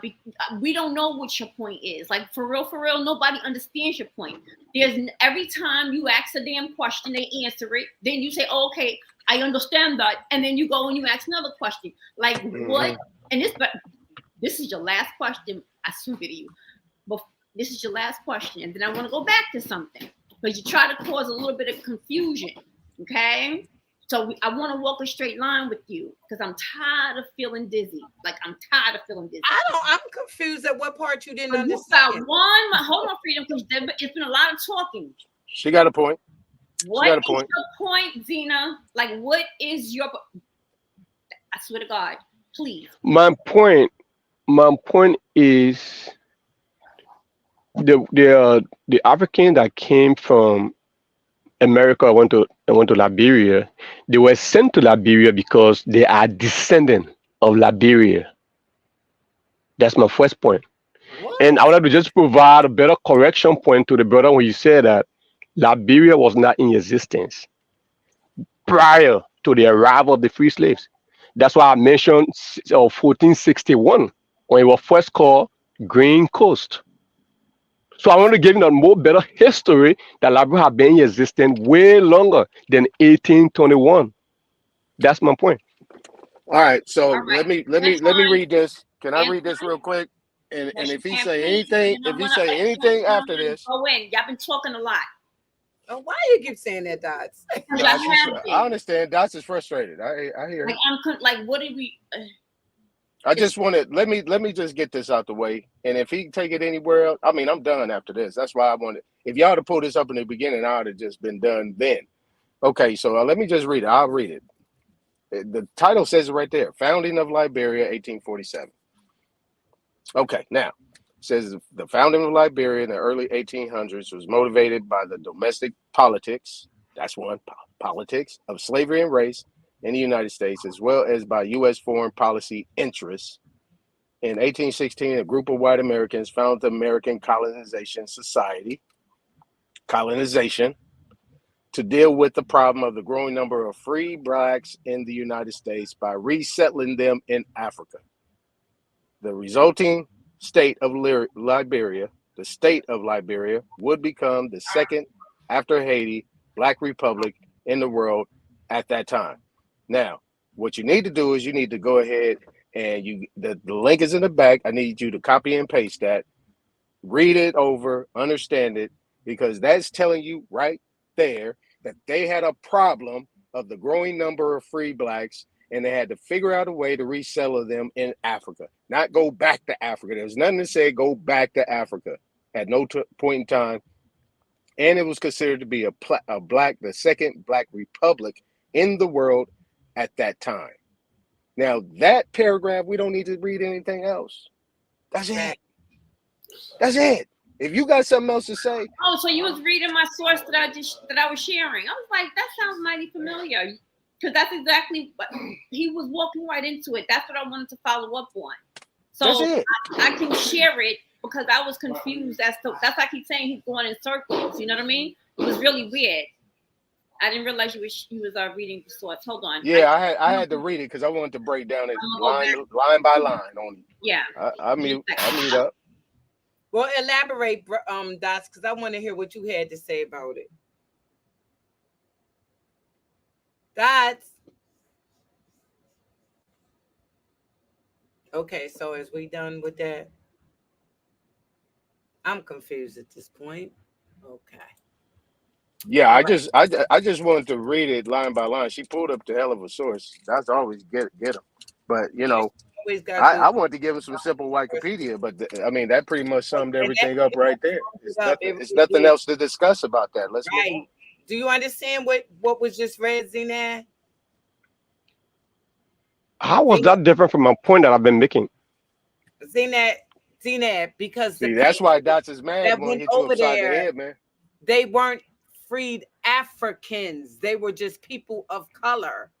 What he's saying that it was being too many people over here, because keep in mind the enemy enslaved the peoples that was of dark hue already on these lands as well, and they wanted to recolonize people in Africa from over here.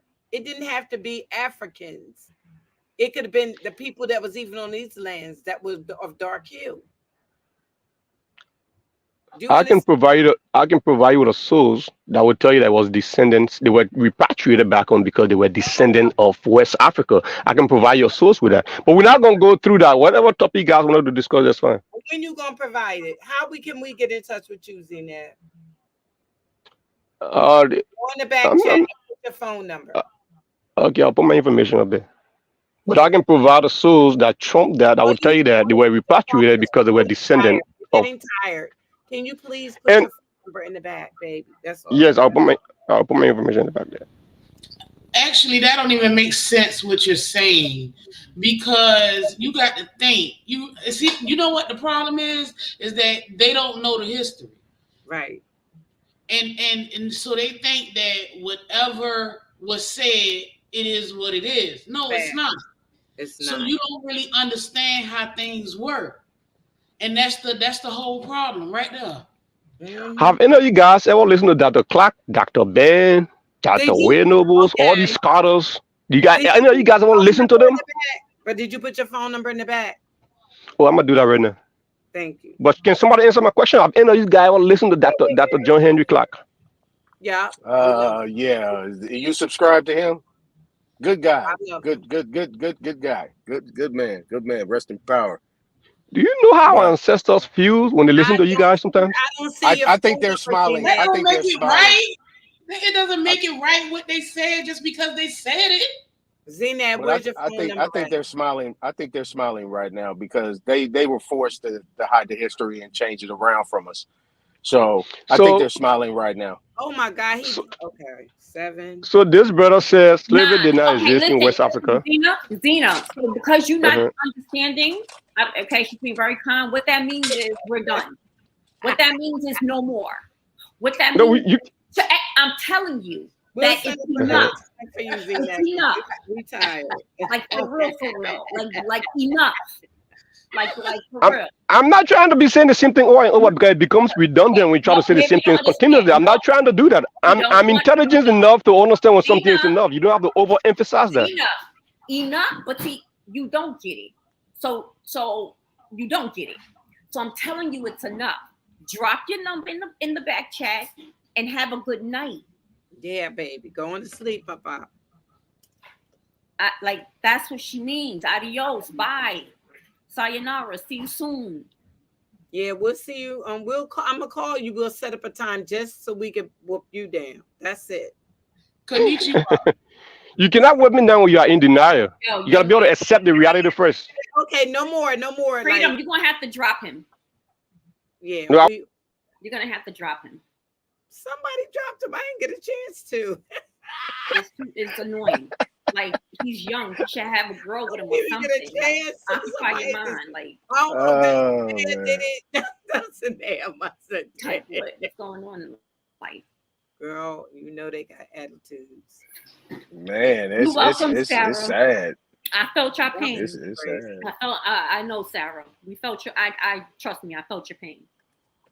Yeah, it's sad. You gotta be able to read the room Goodness, sometimes. y'all stop telling us. Shit.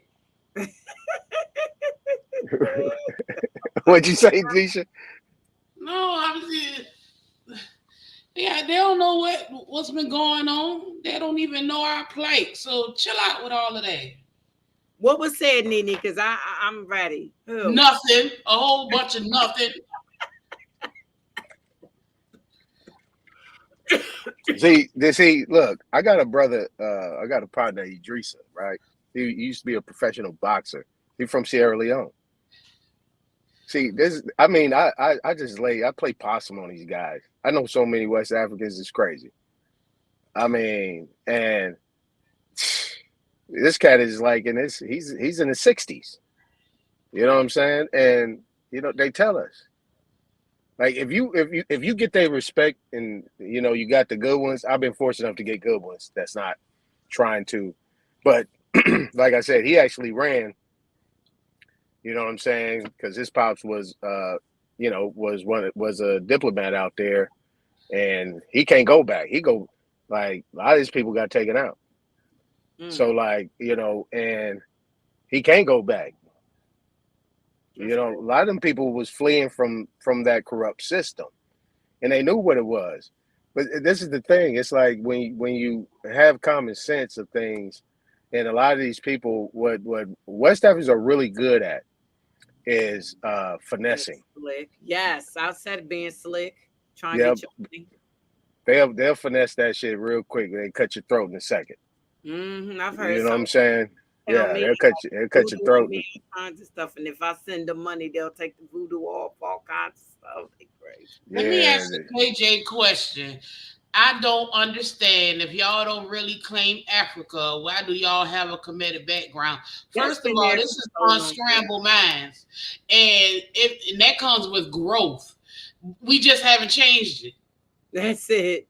And I'm saying we ain't got. Wait a minute, And we JJ. don't have to change it if we don't want to. We don't have anything against Africa. Period. We just saying that because they have romanced the African situation to try and make us believe that we're African, and we're not.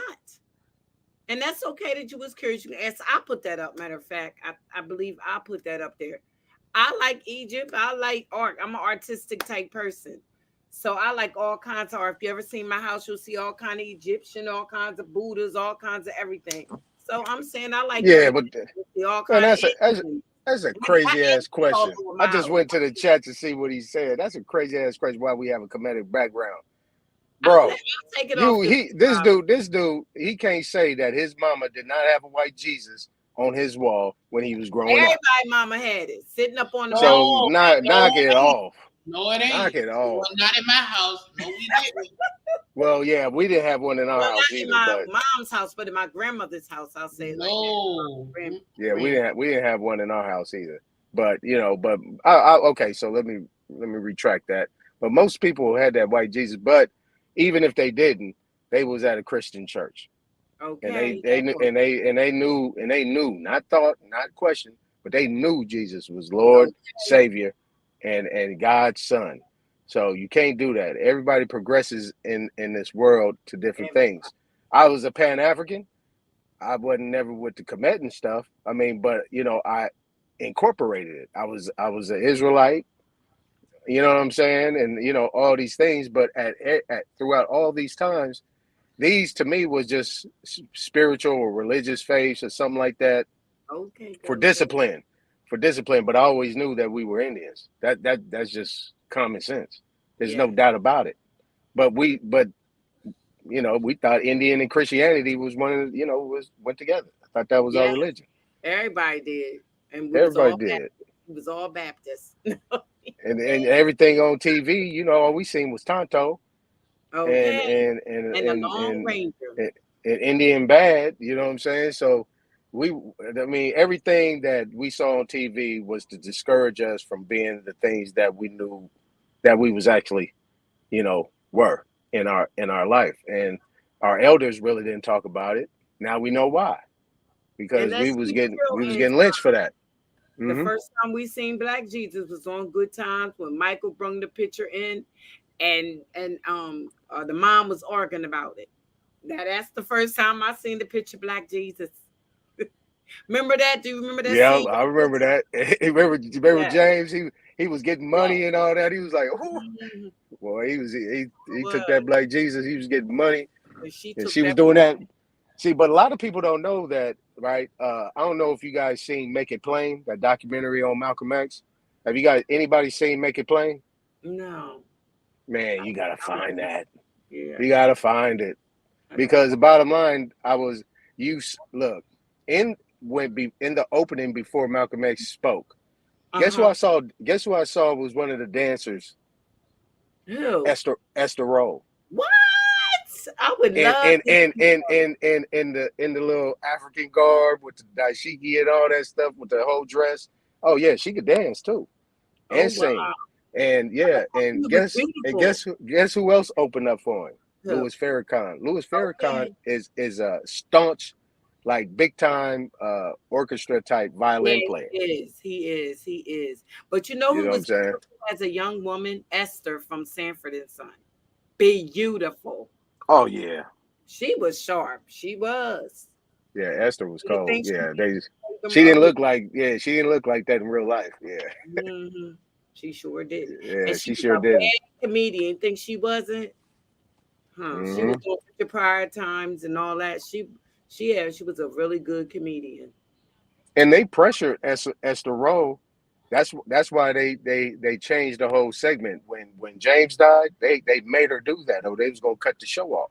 Yeah. James had to die. Like they had to get that man out the house. Well, he wasn't taking no stuff. He wasn't agreeing with them. That's why they had to take him out, from my understanding. Hmm. Yep. So tonight is over, y'all. We Yes, tired. ma'am. All right, Unless you y'all. got something else you wanted to say, Dots. Dots. I don't know. Yeah, She's I'm you. That's here. hot as fish grease. Baby. You done, baby? Yeah, yeah. It was a good show. Yeah, it was a good show. Thank you guys. Thank Yeah. you. That's I'm All all. right, sorry that sisters. she's going through that over there. I just want her to come home safely. That's all. I don't want her to have no more issues. And I pray no more of those centipedes go into her house. My God, from Zion. Oh, Oh, that's the least of her worries is a centipede. oh, I know that's right. But that too, that kill your dad going self falling over stuff trying to get away from it. Mm. Y'all, Smile, smile, dots, Right. smile, dots, I smile, mean, dots. Before you go. I got a headache now. It's I got a headache. So I All was right, good, but now I got a headache. all right, usually all right, okay. Well, guys. Well, that's good night, y'all. Oh, All right, ladies. Peace and love. Night. peace and love and time. Okay, we're gonna say good night to y'all because Needy is ready. You be a pretty Muslim. Look how you got. Look at she ain't got that smile no more. I'm talking about the way you wrapped up. You look so pretty. Still ain't gonna smile. Just give it a little smile. All right, y'all. Be safe on this Friday night. Scorpio is a stanger. Okay, y'all. I'm out. I'm out. Bye. Bye. Good night, everybody. good Sleep night. tight. Bye. You can go out if you want now. Good night. Good night. Go out. We ain't had no white Jesus hanging up in our house. We ain't had no Jesus. We wasn't feeling that. Not at Big Mama house. Okay. Bye bye, y'all. Ain't Y'all she have a good pretty? night. That's what I'm saying. She look pretty. Look at her. Oh, she's so cute. Good night, girl. Good night, girl.